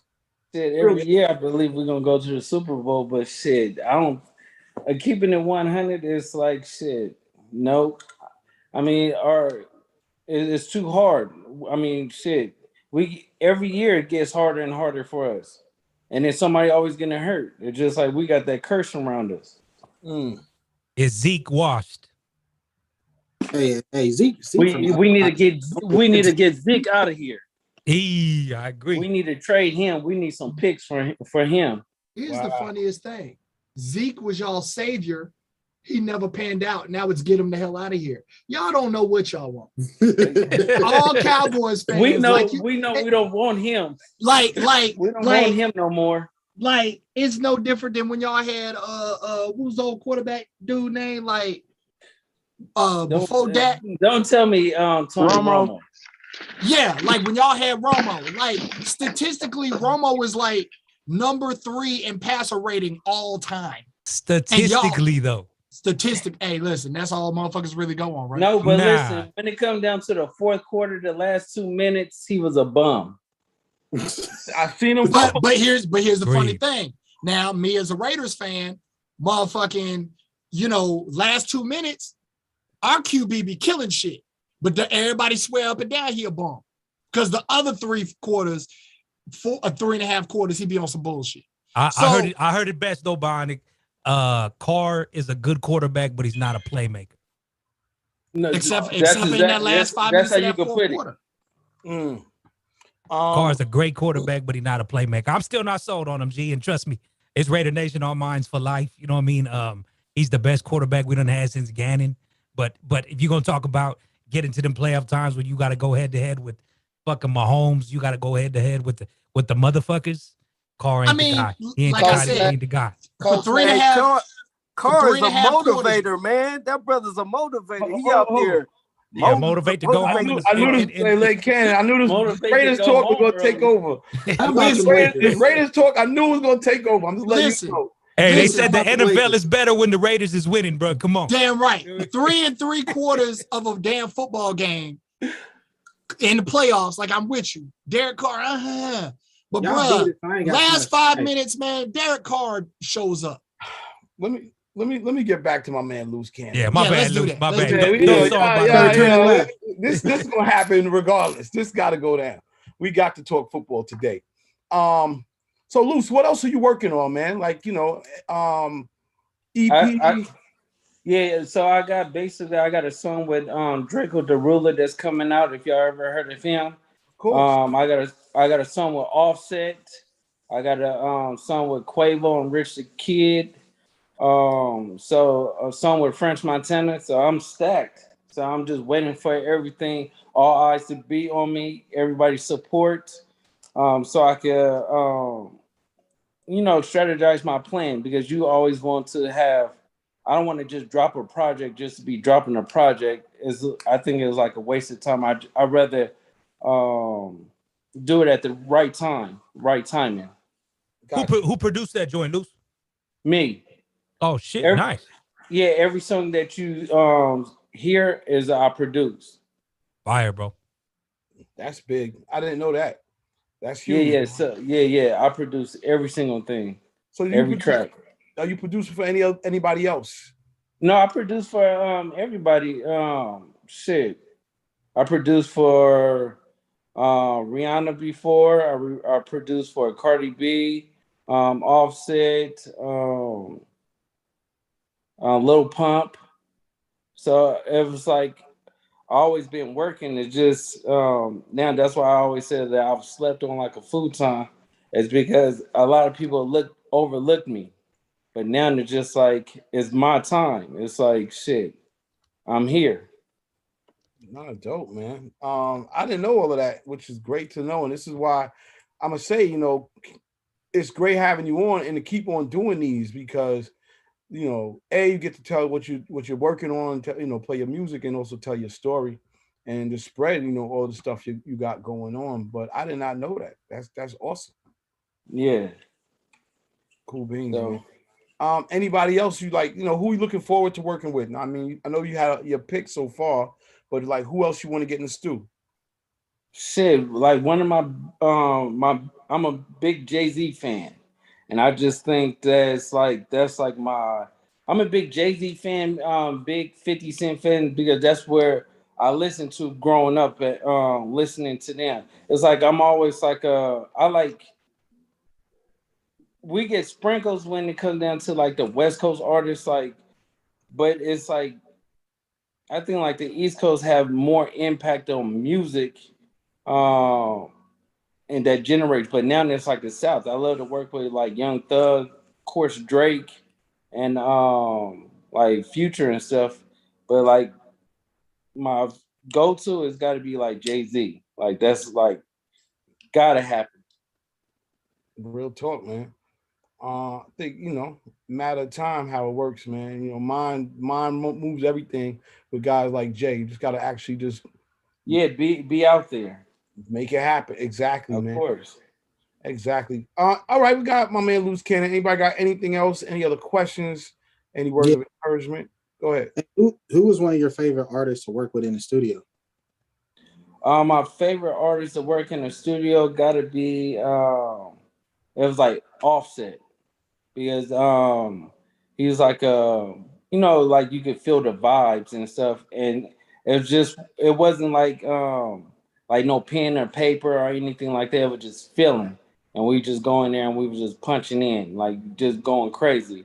And he was just like real positive, and he supports me like daily. So it's like he give me encouragement. It's like every single day I just like fuck with him because his energy. Was it out here or did you go to Atlanta to record? No, LA. Okay. That's what's up. So, anybody else? I got a question. What's up, Loose Cannon, James Brown, Long Beach, California? So, what's up? What up, bro? I was wondering what is Power 106 and K-Day and the beat? Have you submitted to them that track? And if so, what are the DJs up there saying? Oh, they playing it and they love it. DJ Charisma, like if you go to my Instagram and stuff, she's been playing it on the radio.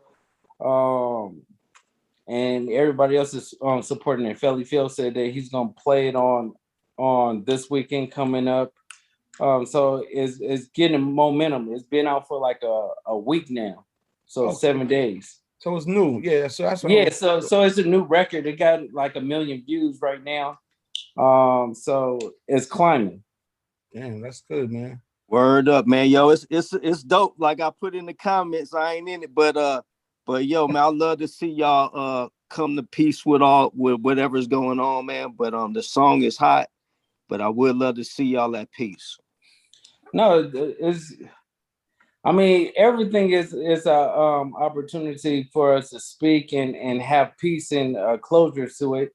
It's just like we have to have more awareness on like a platform. If you have a platform, you do not need to put out certain type of energy, and you have to be aware of that. I think that nobody is holding him accountable of doing that. It's like he's going home or staying peacefully, while it's like people on the streets is actually going to war because of certain situations that he say. And that's real. And I feel like, you got to address it, which you have. And, I think that next step is to have that conversation and, hopefully move forward. I just don't like seeing nobody, let alone black people, at war. The shit they making no bread. You know what I mean? No, I understand it, but take yourself and being real. It's like, can you really speak like that when you have like people that already lost their lives. They're like a mom, a dad, a father had to bury their son because of something that was said over the internet, and that's not right. That's just careless. He don't care because he's all the way in Palmdale, like an hour and a half away, because of his safety. He don't go nowhere. He don't do anything. So all he do is just get on the internet and talk reckless. But you never see Wack at a club. You never seen Wack at a function. You never seen Wack at anything. But you see other people out in the streets, and everybody fuck with each other. Everybody trying to get out because we've been stuck in the house for so long. So it's just like it's always tension. So when he say comments like that, that really destroys somebody's household. Yeah, real talk. Well, listen, man. Appreciate you jumping on. And at the end of the day, I understand, like, you know, y'all just need to get on that page and have that conversation, or, you know, work it out. Like I said, I'd like the record too. The record was hard, straight music. Right. And I think it's good that, you know, for LA, you know, just another dope joint. And I'm just happy that we met, because I did not know, you know. And shout out to Kelly, who's in the building. And I see Ricky Aaron on. I seen he jumped on, was doing a whole bunch of stuff. So shout out to him too. And yo, man, if you ever need anything, I guess the last question is the simple stuff, like drops, and people want to get like interviews and all of that stuff.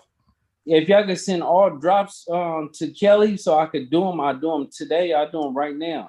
And just support me, support the record. I know it's like it's not controversy because it's a club record, a club joint.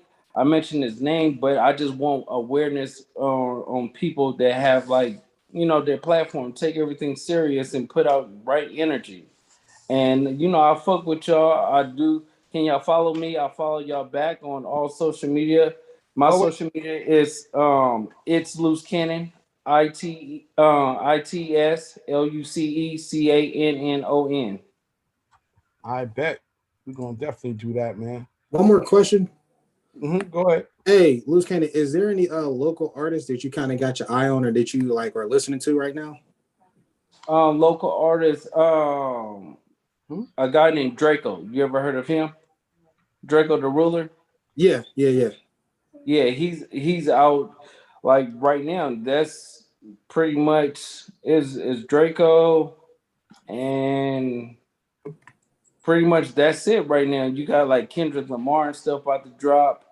But like independent that's coming up is probably Draco. Okay. So Loose, you know, with everything that you're saying, even with the situations around like Wack and all that, like, have you been getting that Draco? Like, because I seen he was having a little situation with them cats in Inglewood, like Rucci and them, you know what I'm saying? So like, are you hollering at him too in that idea? Draco is my boy, but you have to understand it stems from Wack 100, because Wack 100 got the niggas from Inglewood riled up and want to kill every single thing because we from the opposite side. So all that stem from that? Yeah, that's all stems from Wack. It's too bad. Yeah, because Draco got a good look from Sweetie. Like I've been hearing his name bubbling more and more up around out here on the West too, man. So yeah, he got a song with Drake right now. So he's doing good, but it's just like he can't move around too much because of like certain situations put light on the situation, and now people want to get to him.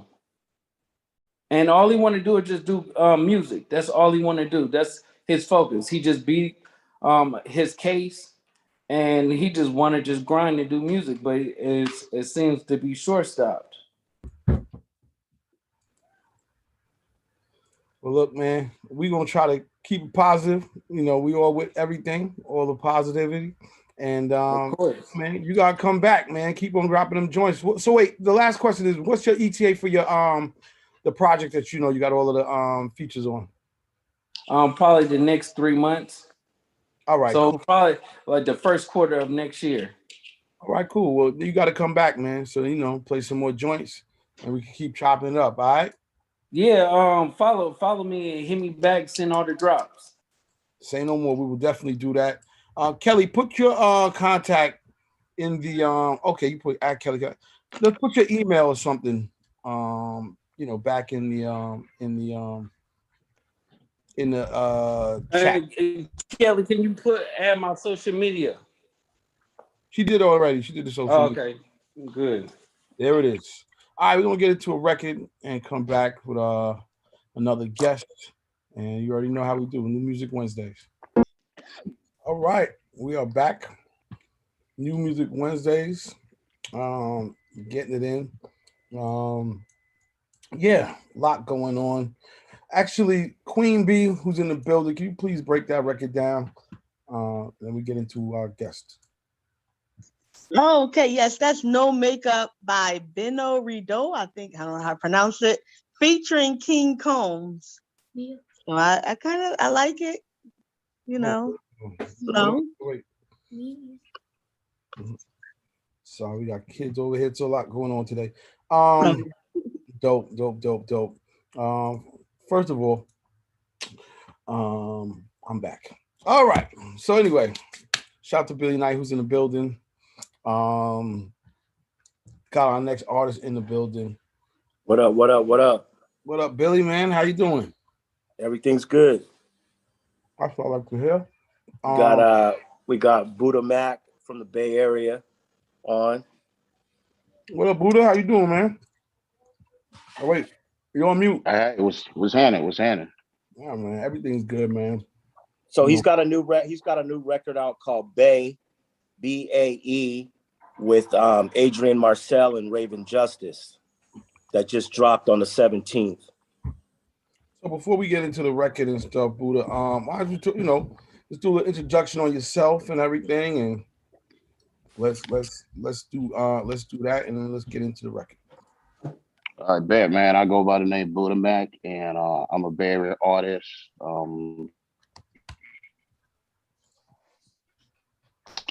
Okay, dope. Everybody know me, and I'm signed with Bay Music Records, and let's get it. All right, cool beans, man. Hold on, but I'm trying to get the record out and off. For some reason, I was having a little bit of an issue downloading it. So give me 1 second. I apologize for this because this normally does not happen. As I'm trying to pull this up, just a little background. Buddha's dropped records before too. He had this record called Drip that was popping as well. And dope independent artists out of the Bay. Shout out to everybody there as well. I'm actually gonna have to play one record in between, and then I'm gonna come back and play it because for some reason I'm having a problem. It's just not downloaded. I don't know what happened, but here we go.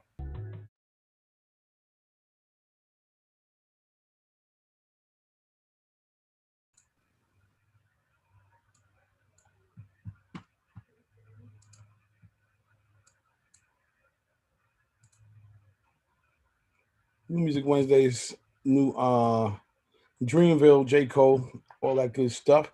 Like I was doing before, we was introducing my man Buddha Mac. I apologize for that, Buddha. We're gonna rock your record right now. And for those who don't know, Buddha Mac is a Bay Area legend doing his thing, been doing it. And I think, were you on before? I believe that you was on here before. No? Wait, you muted. With OP. I think OP had me on here. Yeah, I remember, man. You came and did your thing. So welcome back. Let's get into your new single, Bay. And word up. We'll be right back. This is Bay, Buddha Mac. You already know, Bay Area. Yeah.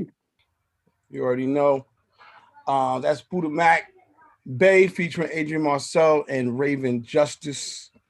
That's what I'm talking. Word up, man. So how's the Bay treating you down there, man? I mean, up there. Man, they treat me like King Kong out here, man. They treat me like King Kong, man. No cap. Tell them out. Yeah, that's what's up. Yeah.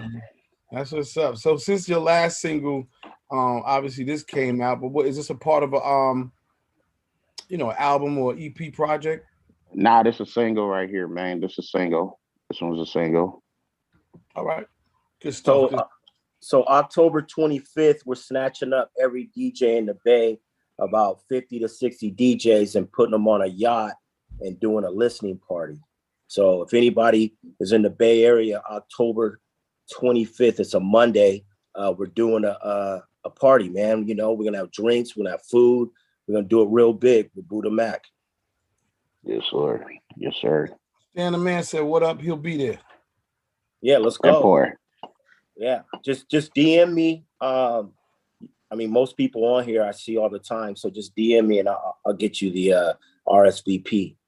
And there's gonna be some goodies too. We'll have some giveaways. Like it's gonna be super dope.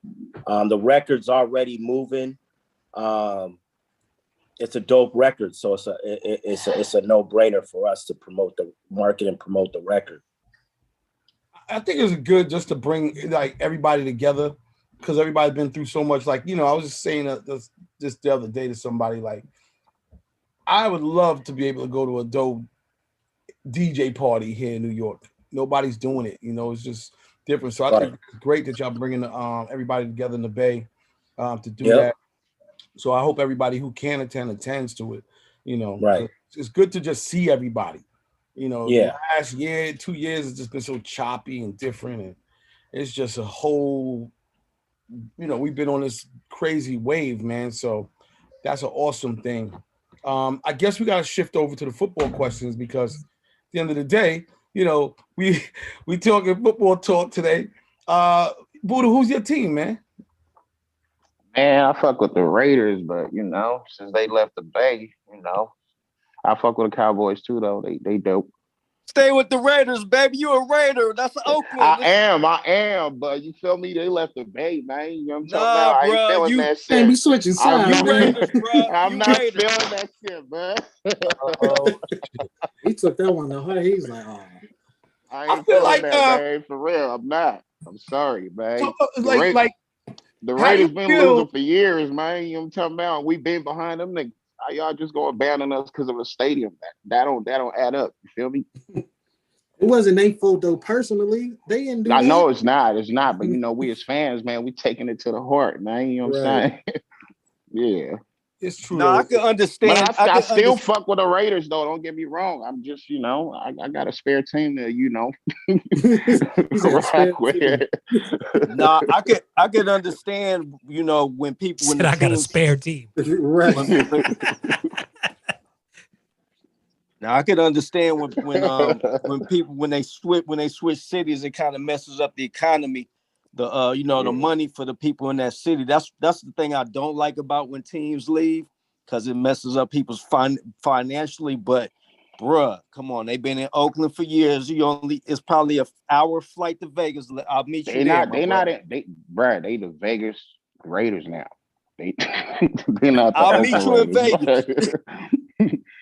They're not the Oakland Raiders no more. They're not out here. But you know, I still fuck with them. They, you know, just not as heavy as I used to way back. You know, I'm just being honest. You feel me?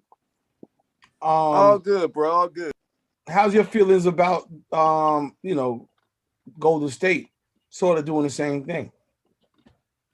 That's a tough one right there. Now you feel me? Yeah, that's whack, but shit. And they talking about the A's about to get out of there too, bro. Like I said, I feel bad for Oakland, man. Like Oakland, man, they stripping us of everything, man. Like God damn. And Oakland's such a class. It's a monumental city. It ain't like, you know what I'm saying? It ain't like Oakland don't got no history. It got a lot of history.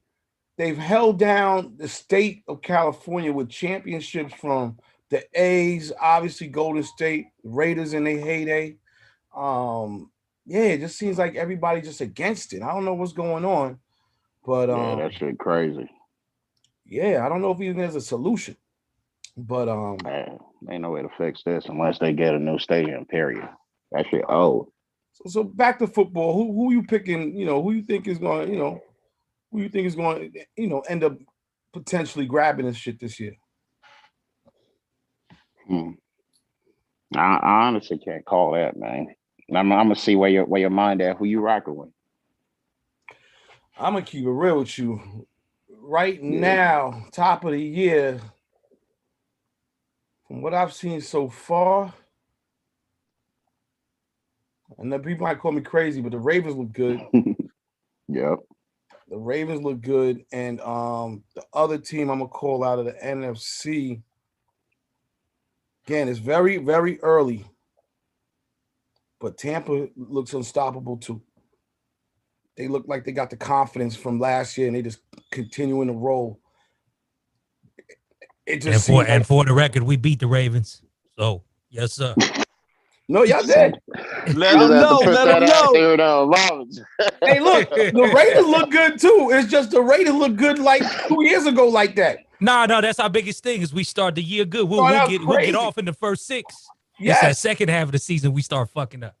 You know what I mean? So but again, that's why, like I say, man. And behind you can say what you say. Carr ain't the dude. Carr give you numbers. I need that chip. I want that ring.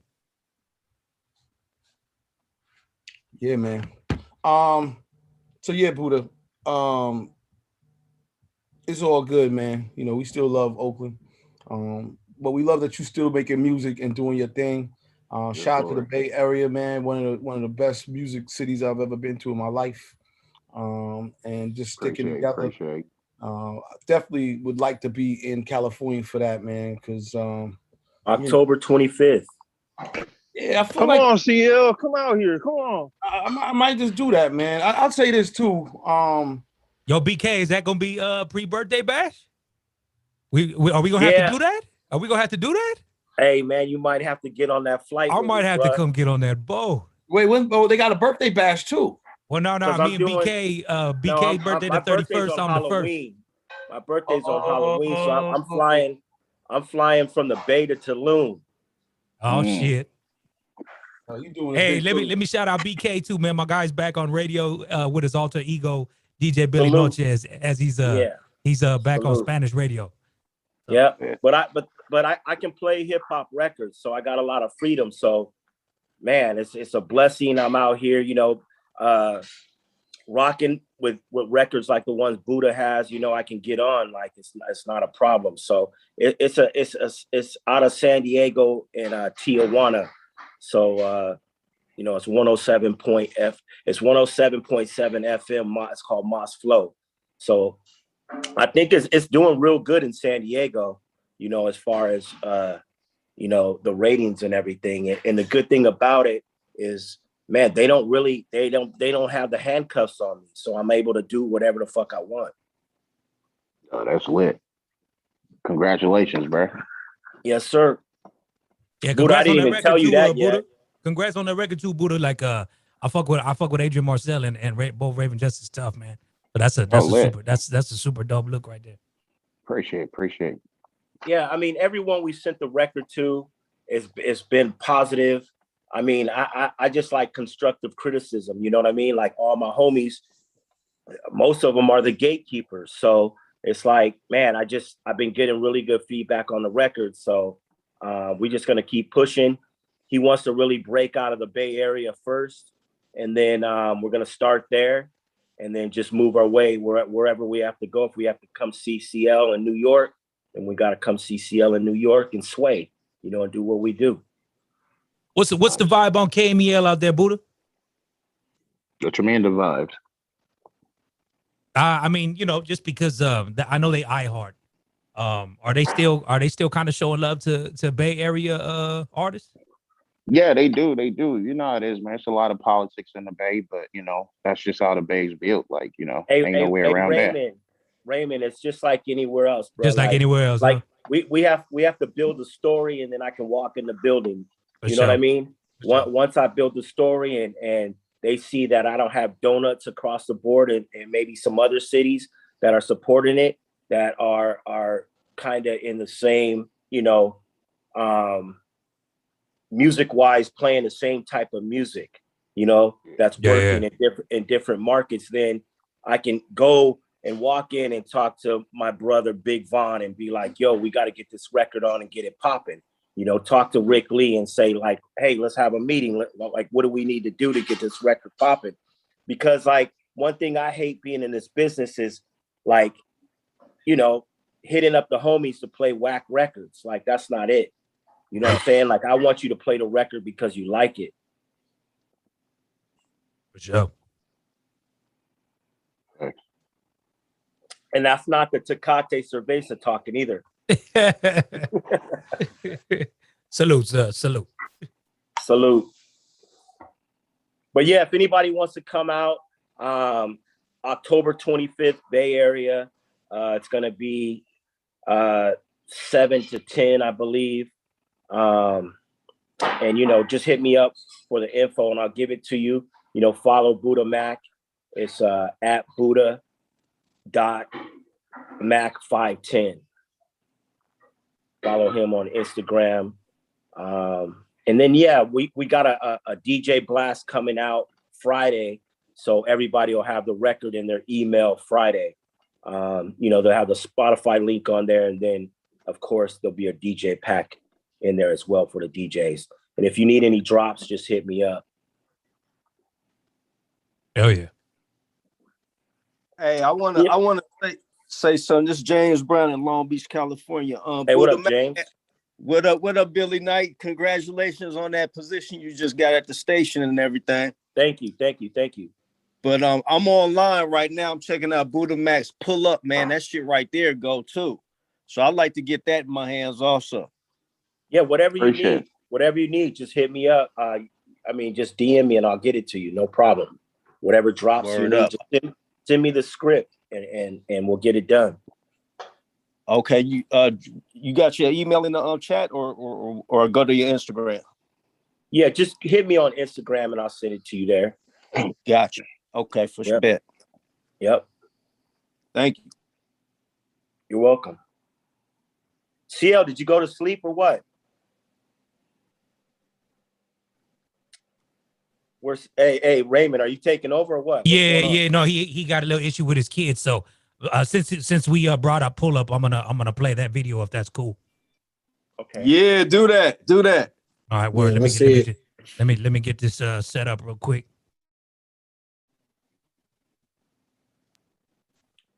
And shout out to Raymond. He lets me go over there and pre-record my mixes at his house.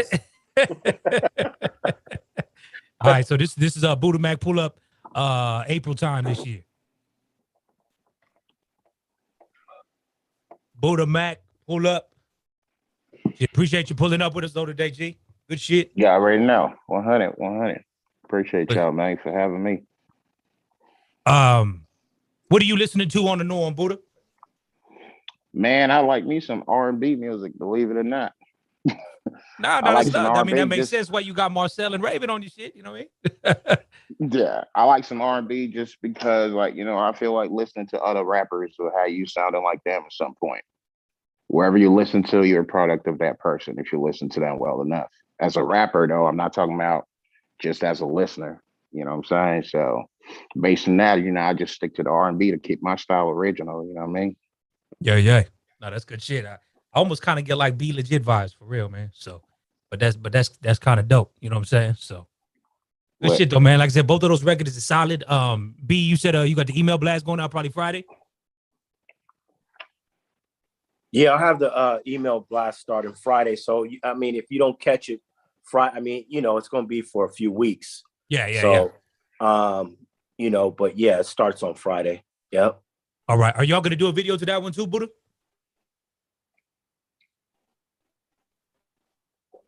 You got the screensaver on?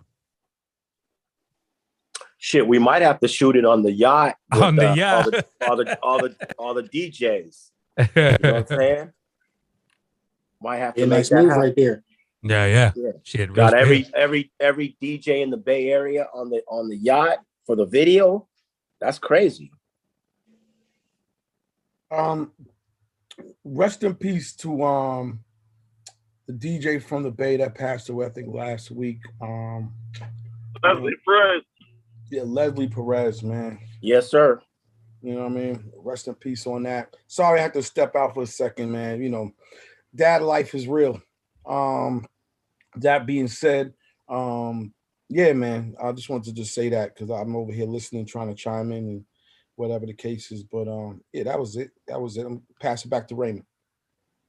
No, all up, man. You know what I'm saying? New Music Wednesday. I'm gonna play this one just because we're on the West Coast still on the little vibe. This one came out a couple weeks back. y'all will notice a sample for sure. But this shit is tough right here on some West Coast shit.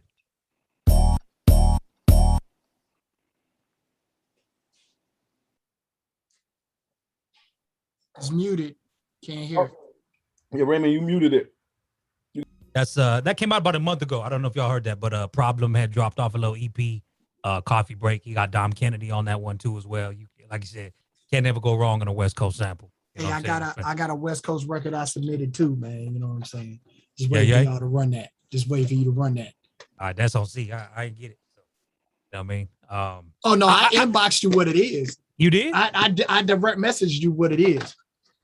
Oh yeah, I think we're waiting on that though, because we got the guest popping in next week. You know what I'm saying?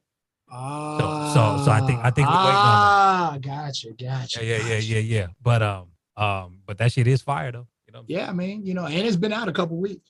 Yeah, you know, I got a question for the room though, because we've been talking so much about like, you know, the music and timeless and you know, like the radio shit, like of this year, like what albums are you still bumping? Yeah. If you're bumping albums. I'm still listening to Moneybag album.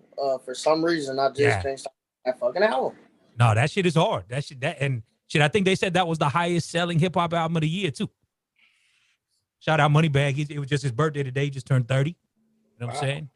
Getting big money. He just turned 30. Just turned 30. I was rooting for him, bro. Y'all got to remember, he used to smash Megan. That was the situation there for a second. You know what I mean? Yeah, it was. And he's somebody that I really didn't think was gonna be as big as he ended up getting. I was at that first listening party he did. I never expected him to get this big though. So salute the Moneybag. I know it was his birthday.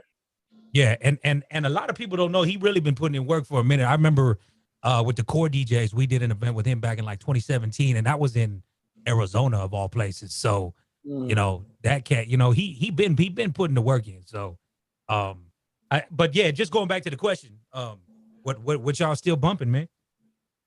I am still playing that J. Cole. I was just listening to that the other day, and I was listening to the Migos album.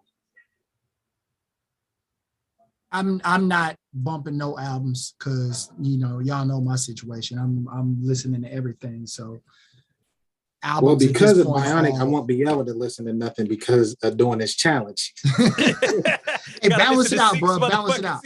Right. Balance it out, bro. Balance it out. But nah, like, you know, it's a lot of like I'm looking through my one of my lists of just random, you know, joints that I like. And it's a lot of records that I like, you know what I'm saying? Like the group Keep Cool. I see they had like 3 joints I fucked with. Terry Presume, Max Randall, which none of these are like big name artists either. You know what I'm saying? Lil Sims joint was kind of straight. You know, the Eric Billinger joint was cool. The Don Diablo joint I was listening cool. to that too. That was dope. You know what I'm saying? Like I said, like I got, and those all came out within the last 3 weeks. Right. You know what I'm saying? So it's like, it's hard for me. The IDK joint was cool. Yeah. You know what I mean? Like it's a lot of joints out here. You know what I'm saying? That I feel, you know, aren't gonna get their just due because they're not the A-listers. Have you listened to Duckworth Bionic? I honestly I don't remember. I think I did. Let me see. Yeah, he got a dope project. We played one of his records on here. I mean, yeah, he's dope. I've been listening to him. Yeah. Let me see what the cover of the joint look like. Yeah, I listened to that joint. That joint was cool too. Yeah, I still play Ty Dolla $ign's last album because that mug was fire. No, are you talking about the one with Division or his album? Because the Division album is I listened to that one, but I was talking about his. The Division album, crazy. The Old Girl from Charlotte, Brent Fires. Yeah. Old Girl from Charlotte album is bananas. You know what I'm saying? Like it's a lot of good shit out that just shit, man. That kid Blast. I like him. Yeah. Matter of fact, that 6-tape 2 was one of my favorite albums this year. That's Blast and Bino Rideau, who Queen brought up that new record. Yeah. If y'all haven't heard that, that's another whole non-skipper. 6-tape 2 is that one. Blast and Bino. They put that out a couple months ago too. Since you brought up Brent Fires, Legend, I want to play this one, and this is kind of in the vibes, I guess, if we had Earl. If you all are hip to that girl Thames. On the Drake album. No, I just mentioned her. She dope. Like Like her album dropped last week. Yeah, so I want to play this one with Brent Fires if you don't mind, little R&B neo soul shit right here, whatever. So and Ray, I'm gonna shoot you one more record that I shot to see last week. But okay, word. Yeah, I'm gonna run this joint real quick. That chick is dope. You know what I'm saying? A lot of people don't even know that she's on the Essence joint with WizKid. You know what I mean? So then again, you talk about the certified lover boy. So she getting good looks. You know what I mean? So if Orange Was a Place is the title of her new EP, which I think dropped last week. Yep. Yeah. So gotta check that out now. That shit was hot. Check that link I sent you, Ray. Okay. And that Anthony Hamilton come out this Friday too. Oh yeah, it does.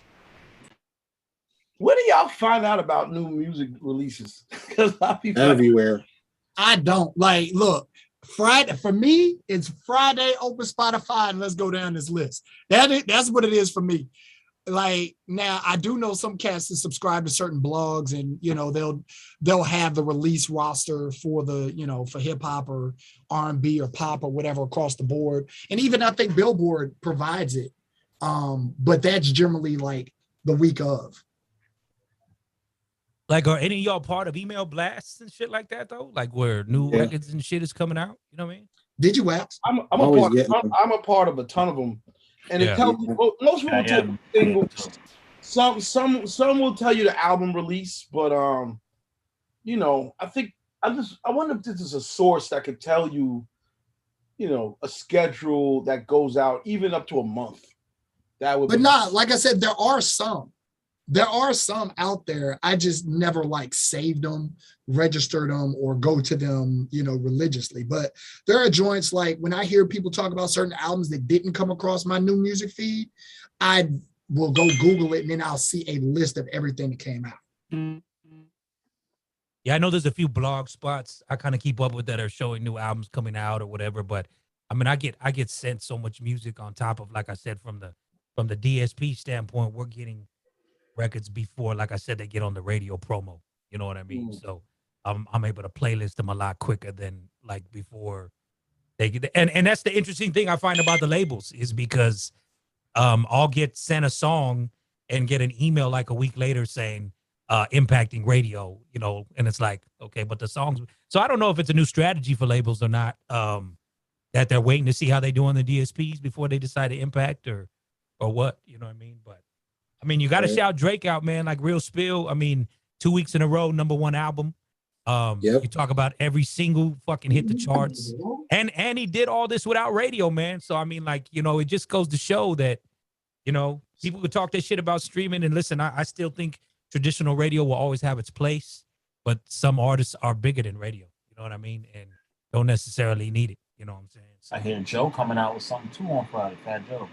Yep. New album. Yeah. There's a website too, albumoftheyear.org. It gives like a list of albums that are released. Queen, who do you listen to, Queen? Because you always bring good shit to the call every week. I listen to everything. Yeah, I believe everything that I like, but yeah, like I like Jalen, the one I had that She Got It. Yeah. I like the Pressure. I like Chloe. I like Blast. Roddy Ricch. Moneybag Yo. That's a popular here around Hartford too. Yeah, Moneybag Yo. Yeah. They like SG, ESTG.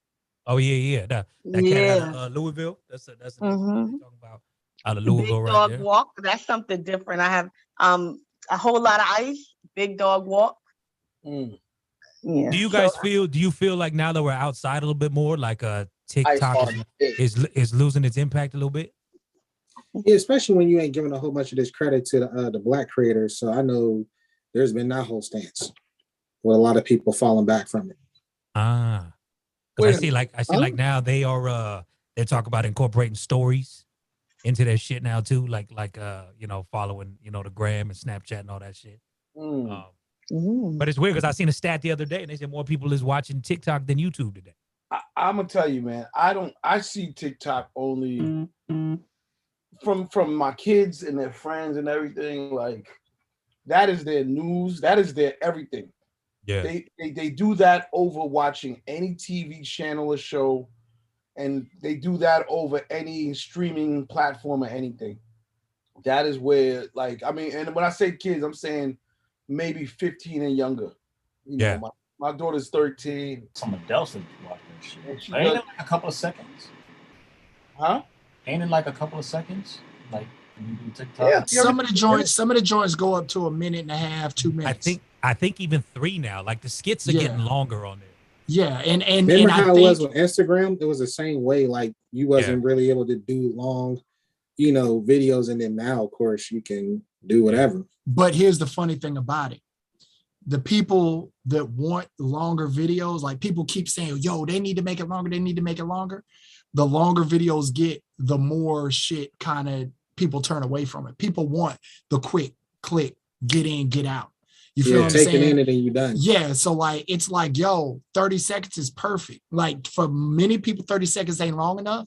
But if you can create your space and pass your message on within 30 seconds or multiple streams of 30-second joints versus a 3-minute joint, you will get more hits. You know what I'm saying? And every time somebody expands the medium, that shit dies out and it goes to the next thing that's shorter. And that's been happening since what the fuck was the name of that other shit? That shit was like 10 seconds. That's what I was about to say. What was that called? Vine, yeah. But let me ask you this, Bionic. Don't, like, actually to everyone, doing that, don't y'all feel that is training your brain, not us, I'm not gonna say us, but people out there's brain to have a short attention span? Yeah, fuck yeah. It's another programming. It's another form of programming. I'm on the line about that because I don't think it's necessarily training the brain, because simply the brain has already been trained that way. And so therefore, I don't necessarily think it's training the brain. I think it's catering to the brain. And there's a difference. I'm gonna have to battle with it because not a lot of people can't watch movies no more. They can't. They fall asleep. They can't watch. I think they can't watch it without going back to their phone. If the phone is a distraction in such a way that cats can't, right. But watch football, you can't watch. This shit is a habit, man. It's a crazy habit, man. Do you monitor your usage on the phones? I do. I have my stuff set to an hour for like YouTube and stuff, and then they'll like freeze up and they'll let me know how long I've been on there. Yeah. But to my defense, like I said, our brains are already trained that way. Like TikTok didn't make us stop paying attention to movies. You feel what I'm saying? Vine didn't make that.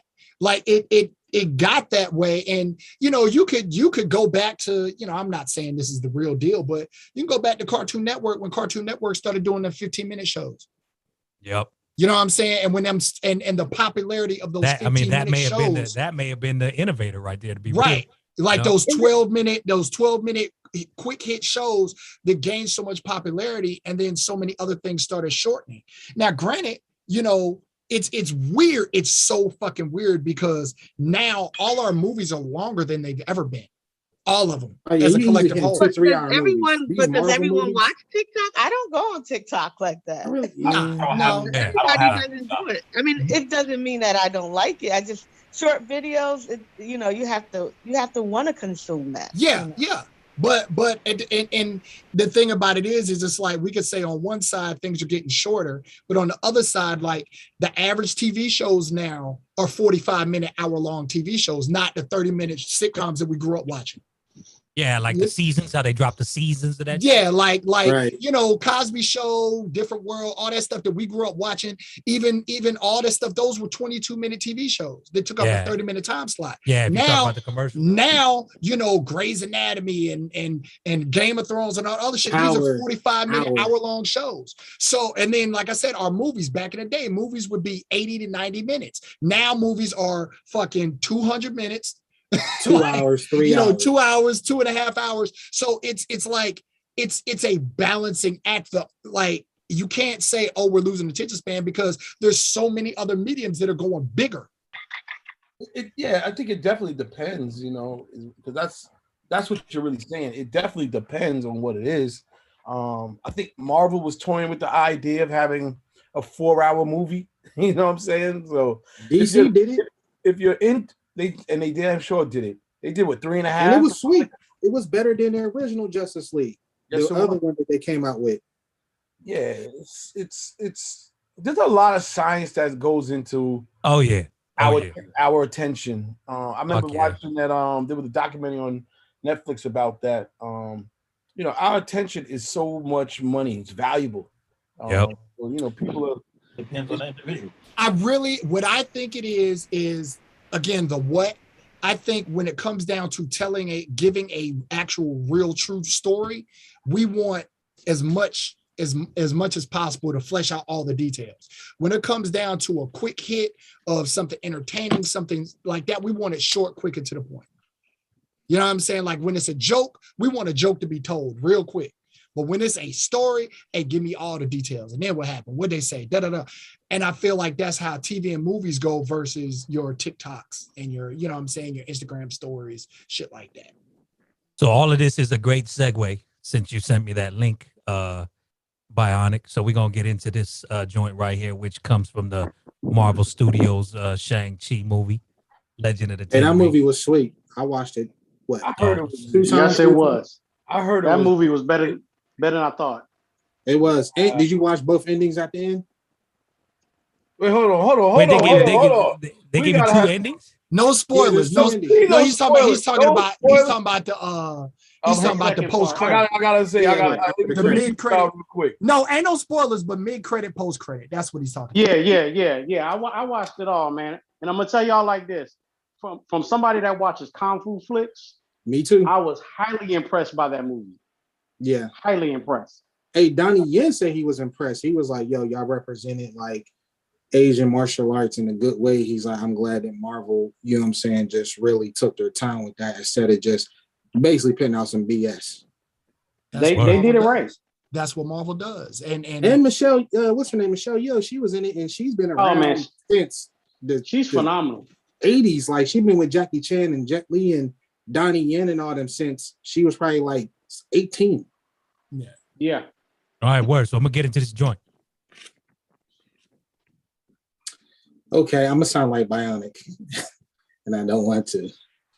I like the song, but it almost feels like she's doing some karaoke type stuff. I was thinking the same thing, a little bit.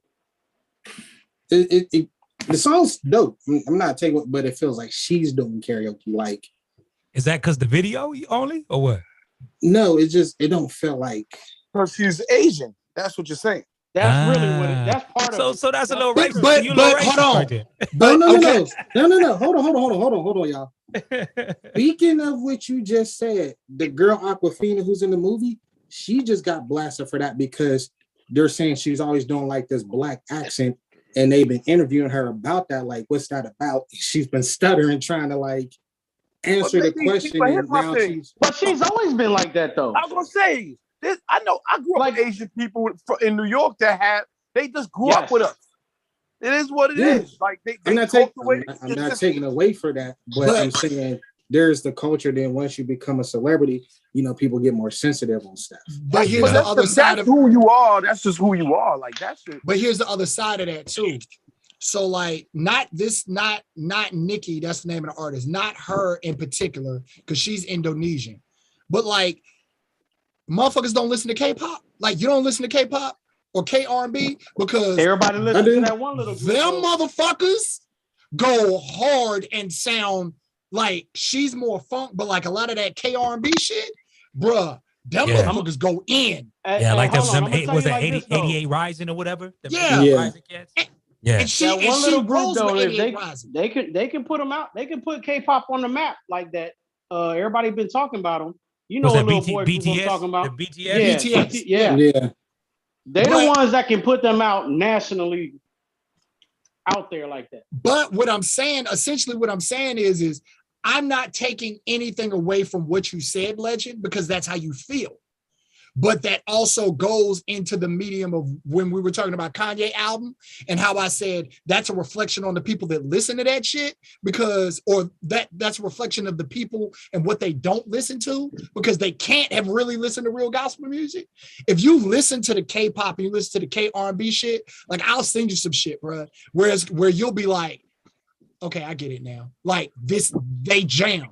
Like they listen to our shit. I know. I've been and they jam. I remember listening to Asian artists who are Korean artists who they sound like Bone Thugs and Harmony, and they're dressing like them. Like I've been on the whole, even when they had the international channel when I was really popping. So I'm always been a fan of the Asian culture. I'm just saying, like for that record, that's what it felt like to me. I'm not saying the record is whack or like, oh, you can't sing. I'm just saying from this, it felt like that. So my question is, where do y'all rate the song on a scale of 1 to 10? I'm giving it a 9. Like I really want to give it a 10. Like I love that fucking record, and I give it. And again, y'all know I'm a hard ass judge. I love the fucking record. I give it an 8. I'm not giving it a 10, but maybe I give it an 8. Like I would say more an 8. Look, me and Brian said the same. I said an 8. Well, I'm not giving it. I'm more on an 8 on that one.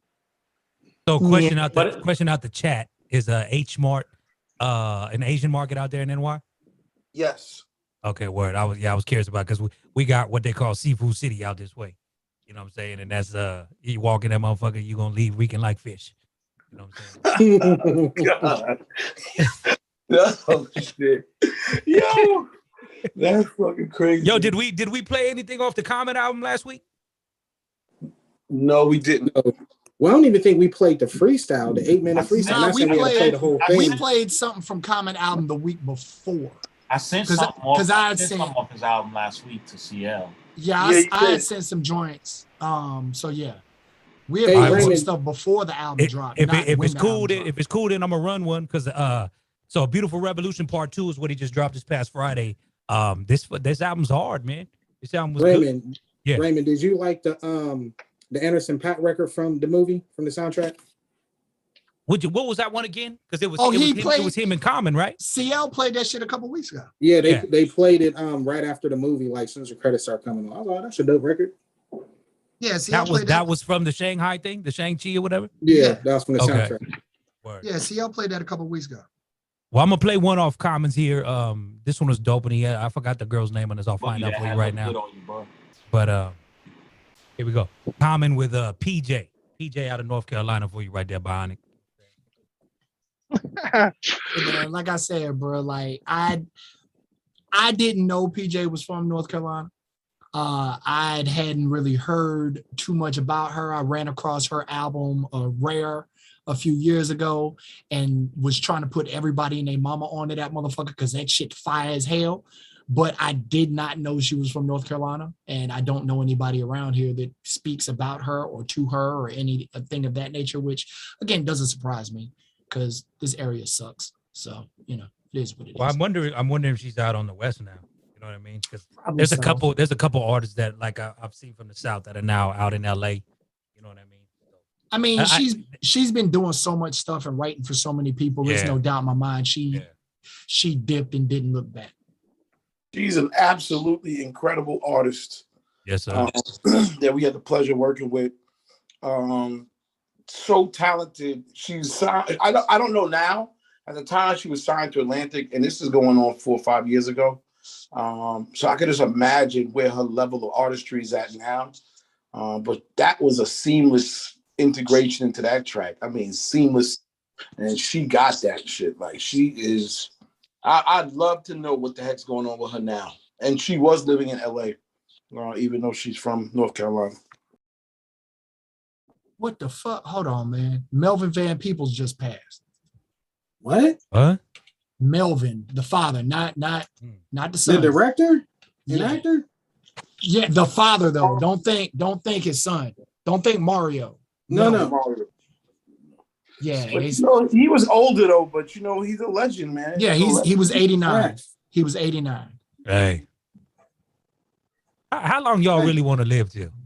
Shit, that's a great motherfucking question. It depends on what I got going on. Because in my life, no, I say that because it's like straight up. If at 70 I still look good, feel good, and I'm living my best life, Nigga, give me 20 more years. But if I'm 70 and I'm struggling to walk and I'm in all types of pain and I'm broke as fuck and like, hey, look, you know what I'm saying? I'm ready to go whatever you take me. You know what I mean? So it really depends on what I got going on in life, bro. For real, for real. Look, I need 70 more summers, man. Look. 70 more summers. What are you, 18? I hear you, bro. I hear you. He already 37. He trying to be 100 and something. Nah, I ain't 37. Believe that. Nah, I'm with you though, Bionic. Like if I'm where I'm fucking gotta wear a diaper and get fed and all that shit, I might just check out my, you know. Hey, y'all, man. Did y'all talk about the next verses possibly? Did y'all talk about it? No, we was trying to talk about this. Jermaine Dupri. Yeah, who you hearing, Swerve? Because all kind of names got thrown up. I mean, I know a lot of the majority going with Puff, but I'm rooting for Jermaine because it's Jermaine all day, bro. Because check it. Bro, his R&B playlist is crazy. I don't know the reason why I'm on it like that, and I'm gonna be, and I think Bionic will agree, technical wise, because Jermaine Dupri does write his own joint. He writes for other people and produces. And he's from North Carolina, god dog. Well, I ain't on it like. So where would that take place though?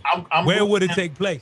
You gotta meet somewhere that's non-biased. You gotta be neutral. Ain't no non-biased, bro. Like, hold on. The only non-biased place for Puffy and Jermaine to meet would be Vegas. Like, that's the only. That's what I was thinking. Like, you can't do that shit in New York. Los Angeles, California. And you can't do that shit in fucking Atlanta. You can't do that shit in Miami.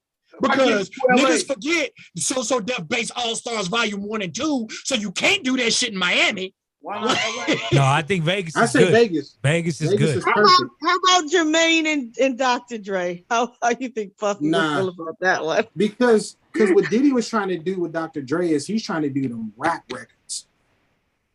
And Dr. Dre really don't got no R&B. Like if Puff plays some Mary J or 112, Dr. Dre really don't have nothing for that. If he's gonna go to where Puff is at with that. So that's why Jermaine Dupri, it kind of matches up a little bit better, in my opinion. But people have been disrespecting Jermaine like he ain't got no hits. Oh man, Jermaine, people sleep on him. Jermaine, it's so funny because again, this is no disrespect in no way, shape, form, or fashion. But Diddy go be like, yo, drop a Mary J. Blige joint, and motherfucker Jermaine can be like, okay, let's drop a Mariah Carey joint. Let's drop a Janet Jackson joint. Like, bro, like. Come on, come on, man. I was say, Cats is tripping that. Cats is really tripping. And he's worked on at least 3 or 4 Janet Jackson albums. Like, I know that stuff for a fact. Like, he got them for real. He got a night, and there's ones that people are forgetting. I mean, he got stuff for TLC. He did so many soundtracks. When I looked up his catalog for like movie stuff, he's done a lot. And some of your favorite movies or your kids' favorite movies. He's touched I think people just giving Diddy all his props because you know, he the fucking mogul. But if they were to really go into it, Diddy would regret it. You know what I mean? But then he got records with some. But I think Diddy know that too, though. Listen, for real. Motherfucking where the party at? Like he'll drop where the party at on his head. He said it. He could play Bone Crusher. That's on. On label. He got a lot. His catalog is crazy for real. He said he got. He had 17 number ones. 17, 18 number ones. But is he fucking with Diddy? That is a question, man. If you take all, is Diddy fucking with him? Is Diddy fucking with him? Oh, yo, when he played "Sleeping in My Bed" remix. Oh yeah, he do got Drew Hill on his catalog too. Like, come on, that bro. catalog Jagged is crazy. Edge, Escape, The Brat. Jay-Z, Money ain't his thing. Yo, he got look. Hey, on the cool. Hold up. The funniest shit would be if Puffy played motherfucking Big Papa and Jermaine's like, you do that shit, and he dropped Functified because they the same fucking beat. Yes. They the same beat, bro. You know that's what happened too. Yes. But Jermaine did some Biggie records too. That's what I'm saying. He did Puff's artists as well. The B-side. Yeah, what was the B-sides work? The B-side with the Brat. Yeah. No, but what's the Biggie shit he did, Jermaine? That one Reynolds audience.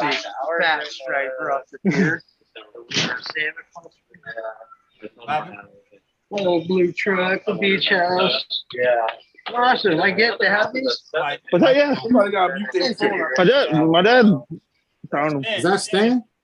Yeah, I got him. I got him. Okay. Yeah, but All no, right, y'all. Hey, you know what? Will brought up a good point because I tapped in with him after we had, and moving forward, especially the way Versus is now. Like, imagine Diddy and JD going again, and they just bring out all they fucking guests. You know what I'm saying? Like, Wait, hold on. Let me answer that. Raymond, for Dupri, it'll work. For Puff, it won't. It will not. Because a lot of people don't fuck with Puff no more. Yeah. And plus, Bad Boy got 3 artists that's gone. That's gone. 3? I think it's more than 3, bro. More than 3. What? Craig Oh, Mack, like who passed Black away? Rob, Craig Mack, Black Rob, and Biggie. They gone. Yeah. And he better play a Craig Mack joint. He better not disrespect and not play no Craig Mack. You can't. Hold on, Jermaine Dupri got records with New Edition. You can't not play Flavor in the Ear, bro. He could. That's what I say. Could Diddy fuck with him? But it ain't him. No, he can't. Jermaine That's what I'm Dupri saying. was on Aaliyah's album. He cannot. Yeah, I know that. He got the battle. Right? Didn't he do it? Oh yeah, I knew about the TLC. He got Houdini. Yes. Yeah. Wow. Wait. Hold on. Who in here? Anybody in here from Texas? Anybody in here from Texas? Damn. MC White. He got motherfucking June 21st, nigga. The motherfucking damn DJ Screw sample that everybody motherfucking jump on when they make fun of damn Texas shit. That's Jermaine Dupri. Hey. That's Jermaine, like he got LSG. That bass all-star shit was hard, man. Yeah. Man, listen. Oh, he got records with Harlem World. Cats were Oh yeah. He was on Harlem World. He was on Harlem World joint. He was definitely on. I didn't even know that. Yeah, he was on Harlem World joint. I'm looking up his catalog. That would be a rap. It's crazy. That would be a rap. Like that would be. That would be just kind of like how this last one was. Like we thought Joe was gonna get it. He got the Monica records. He got a lot got of those. something with Mace? Don't he got something with Mace? Yeah, I'm looking at it. He got songs with Mace. Yo, that would be crazy disrespectful. You play a Mace. Yeah, it would be. And then even Mace DJ come out on it. And then even Mace come out on it. Yo, Mace don't fuck with Puff. Yeah, I know. That's what I'm saying. Is there a chance that Diddy's scared? Is there a chance that he's scared that Diddy might be scared? And oh might yeah. be like, No, once he Diddy sat back, he had to know. Once he sat back and said, "Yeah, I probably talking out my neck." He got records with Master P. He's basing it on Jodeci, Mary J. Blige, Biggie. He's basing it on that. He's like, "Yo, I got you." But the thing about it is, and if like, what's this say? Bionic, myself, or whoever was producers for like Hitman, we'll be mad because we be like, "You did not touch no fucking pads, buttons, or program, nothing. I did that shit." Listen, Mario Winans gonna be sitting back mad as shit. Wasn't he on Fat Joe show with Jermaine Dupri? Yeah, they was all on it. It was all on it. Yep. Yeah, he Ludacris, Seabirder. All right, word. Listen, I'm gonna play this record before. I'm gonna get into this record before we get up out of here. Hey, Raymond, before I gotta jump off, my phone's about to die. Plus I got a little toy I gotta play with. So nice. Oh, okay, I see you. What's that? The rain? Is that the rain? Is that the rain 12? I'm Pioneer. That's 11. Okay. Oh, okay. What you got? Is it the S9? Nah, that's the 11.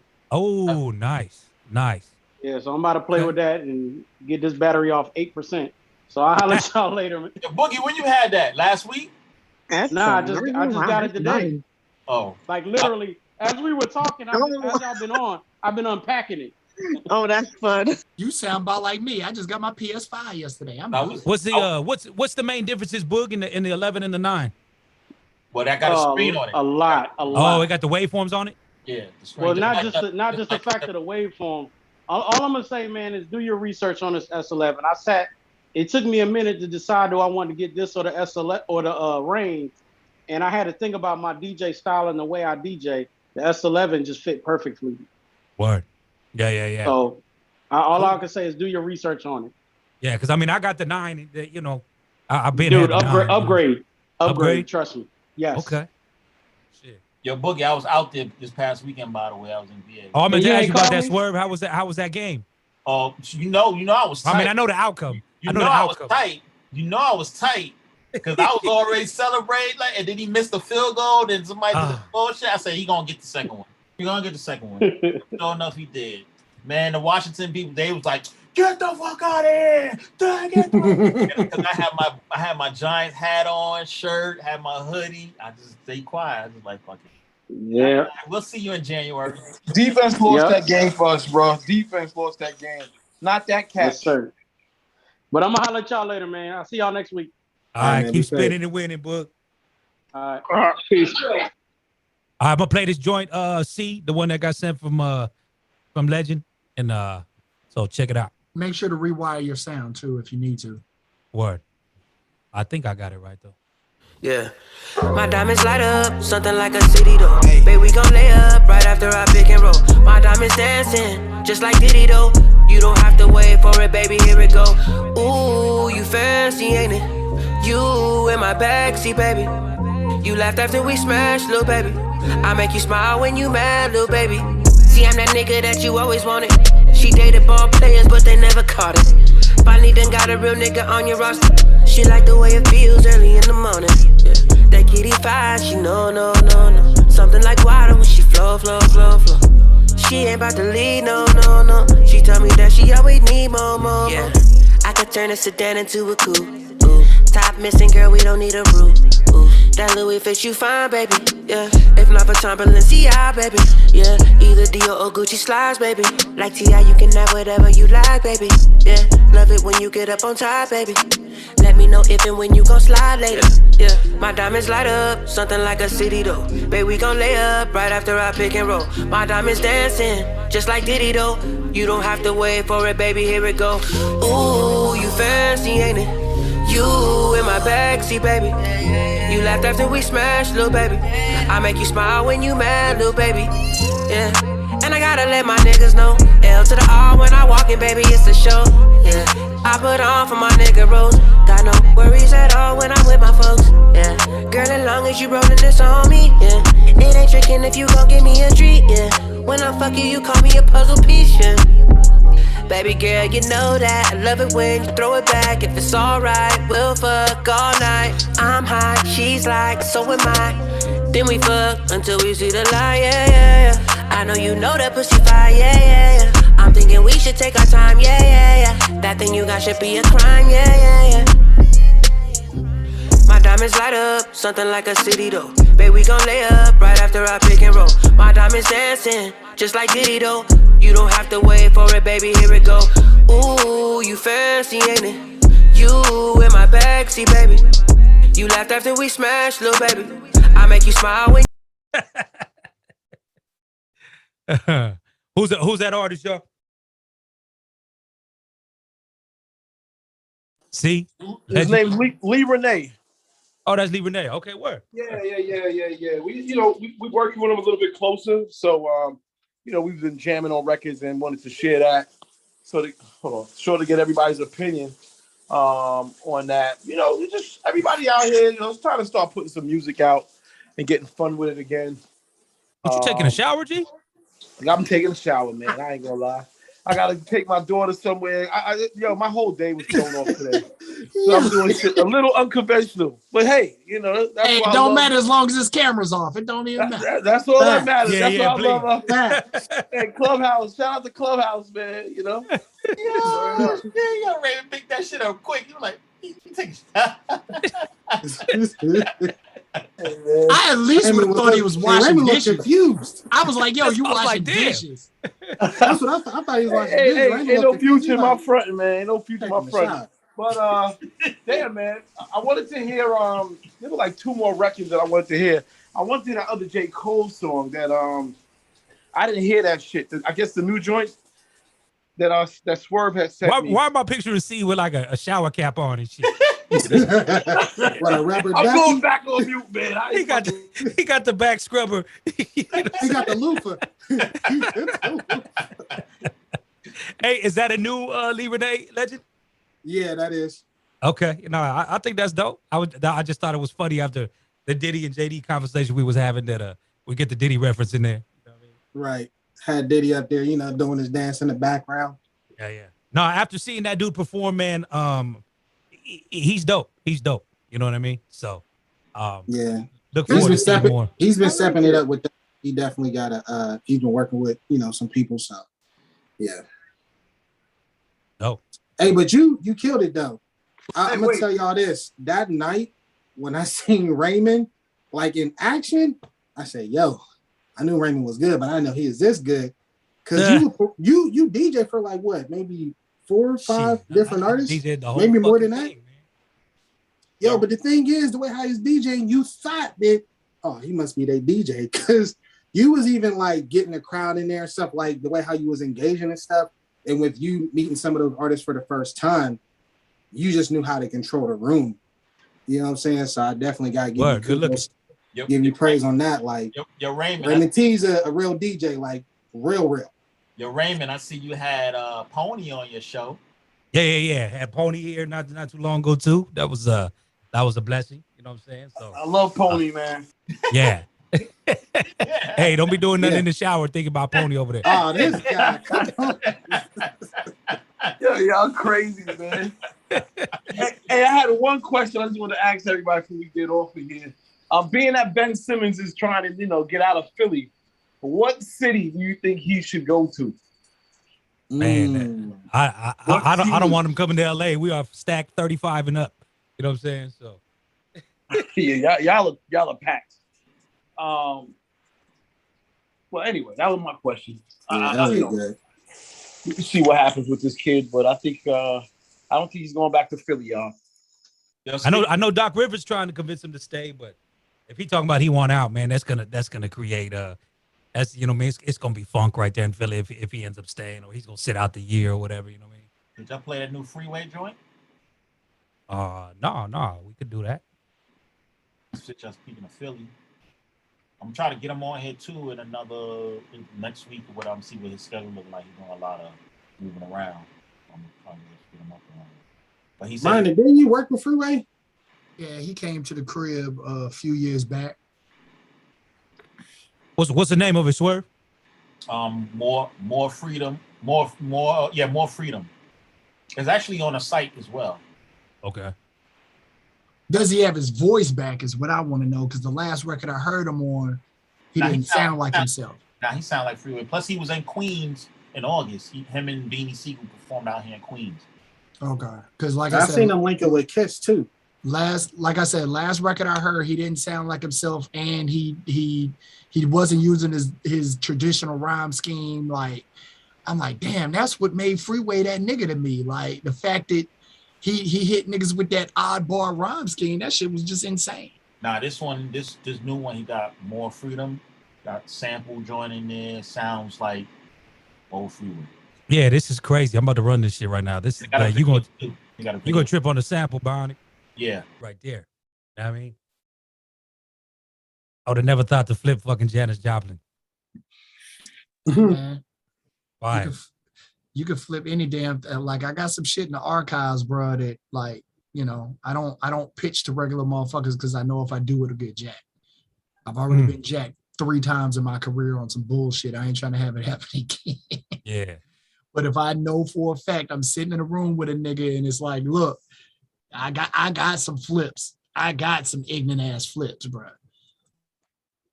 I believe it. Knowing your ass, I believe it. You know what I mean? So shit, if we ain't got nothing else, man, I think we shut it down. So good looking as always, everybody. Shit. Go Raiders. We about to go 3-0, beat Miami this weekend. Tua's out. Go Lakers. You know what I'm saying? Go Lakers. Shit, the season gonna start in October too, huh? Mm-hmm. I think so.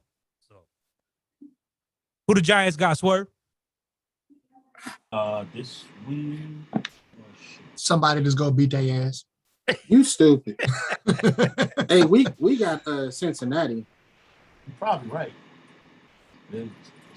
I can say one thing, quarterback. I was like, yo, he looked like he runs slow. That motherfucker got something on them boys. Because last week he ran for that touchdown.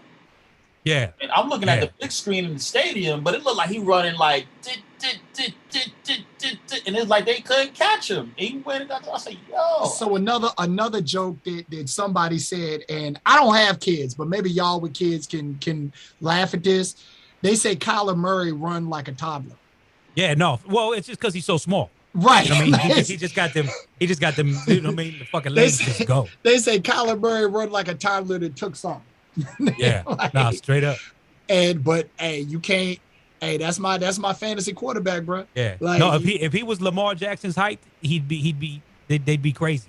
Right. You know what I mean? But shit, the Cardinals are actually kind of hard, man. I mean, I'll give you this. It's been good football for the first 2 weeks, man. Like motherfuckers going to the end, and I feel bad for Detroit because Ryan Goff, he gonna turn out not to be shit. Everybody's picking the Rams, bro. I don't think they got it. I don't think they got the it. thing about the Rams have probably the best balance of solid offensive weapons and solid defense. Like the Rams on paper defensively are one of the best teams in the league. But it's early in the game. It's early in the season. It is. Yeah. It is. Yeah. But like we all know Kansas City offensively is like damn near unstoppable. But Kansas City's defense is weak.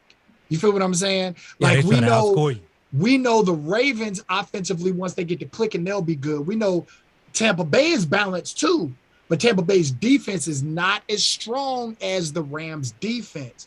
So that's why a lot of people are picking the Rams, because that defense is looking like, who else defense is going to hold them down? That's the game this weekend, Tampa and the Rams. Yeah. Yep.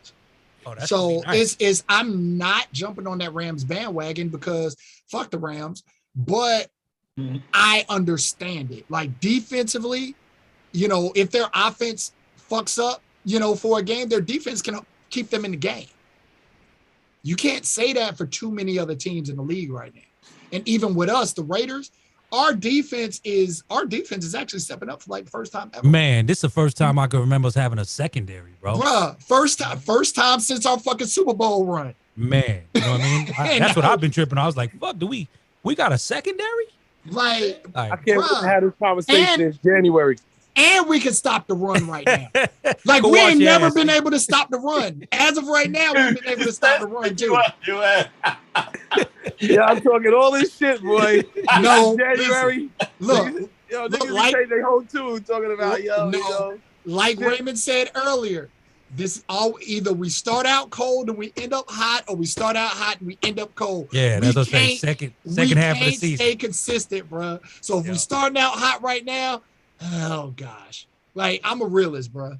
Like I'm would it'll have to be like 9-8 or 10-7. That's what I'm looking at. Since the well, see, like the thing I didn't take into account is this is now the third year Carr and Gruden are together. And they say most on anything, like third year's the breakout year. So hopefully they're meshing now together, like coach and quarterback, learning schemes, whatever, like they know each other now.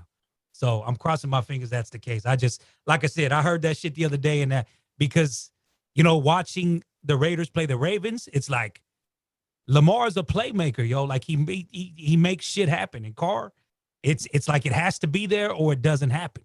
Mm-hmm. You know what I mean? So that's what I say. Statistically, great quarterback, but is he a playmaker? You know what I mean? And I think that's gonna sum up Carr right there, because you know what I mean. How many years now he with the Raiders? Like 5.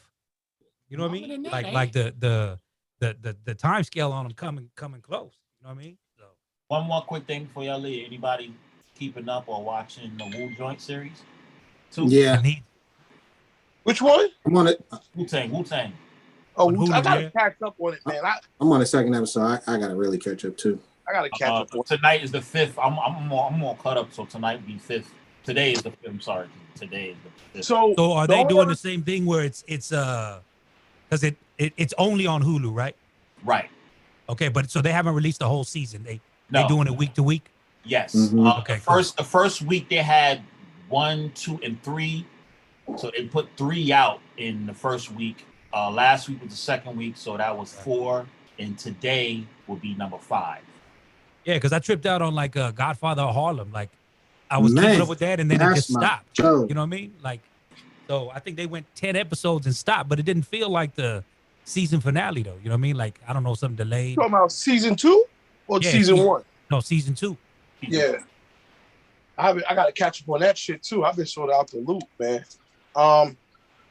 Fuji's got their first show tonight in New York City. Yeah. Fire. Reunion show. I'm you know me, I'm probably gonna end up breaking away from everybody and sneaking down. So that's one. And then got a show. We've been promoting or helping to set up the promotion for Stove God Cooks. Him and Conway got a show tonight in Union Square.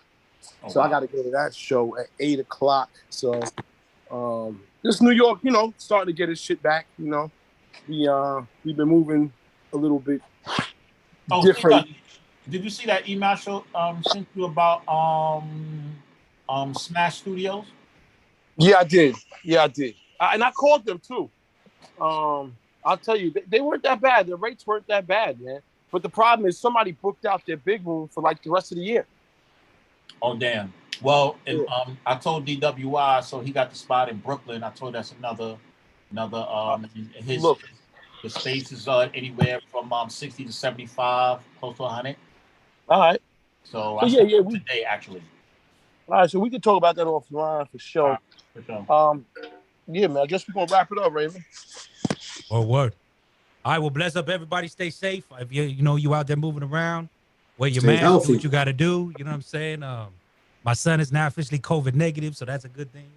The house was a fucking quarantine bubble. Fucking my poor dude, he was in his room for like 14 days. We put a tarp up around his shit. You know what I mean? So, but he officially COVID negative. Yeah, he's in a tarp like nah, bro. Contagion and shit.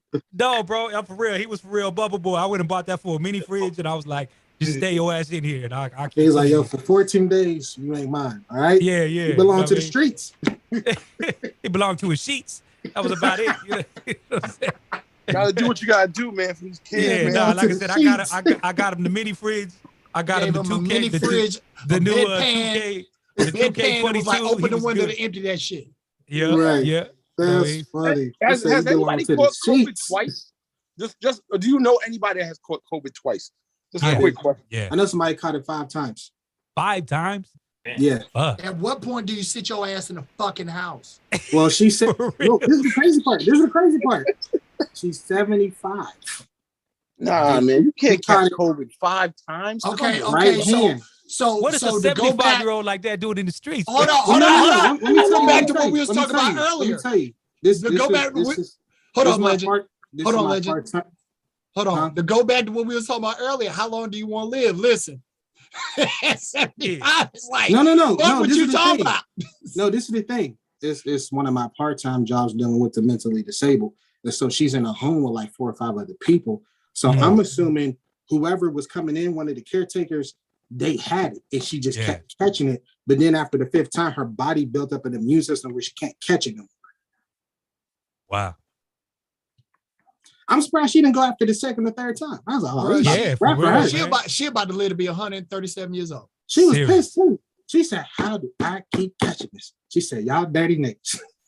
Serious. She out there, you make you wonder what she doing for them orderlies that are coming in. You know what I'm saying? With this. This is getting real crazy, man. Real crazy. Shit, man. I'm out, fellas. I'll holler. All right, bless up, y'all.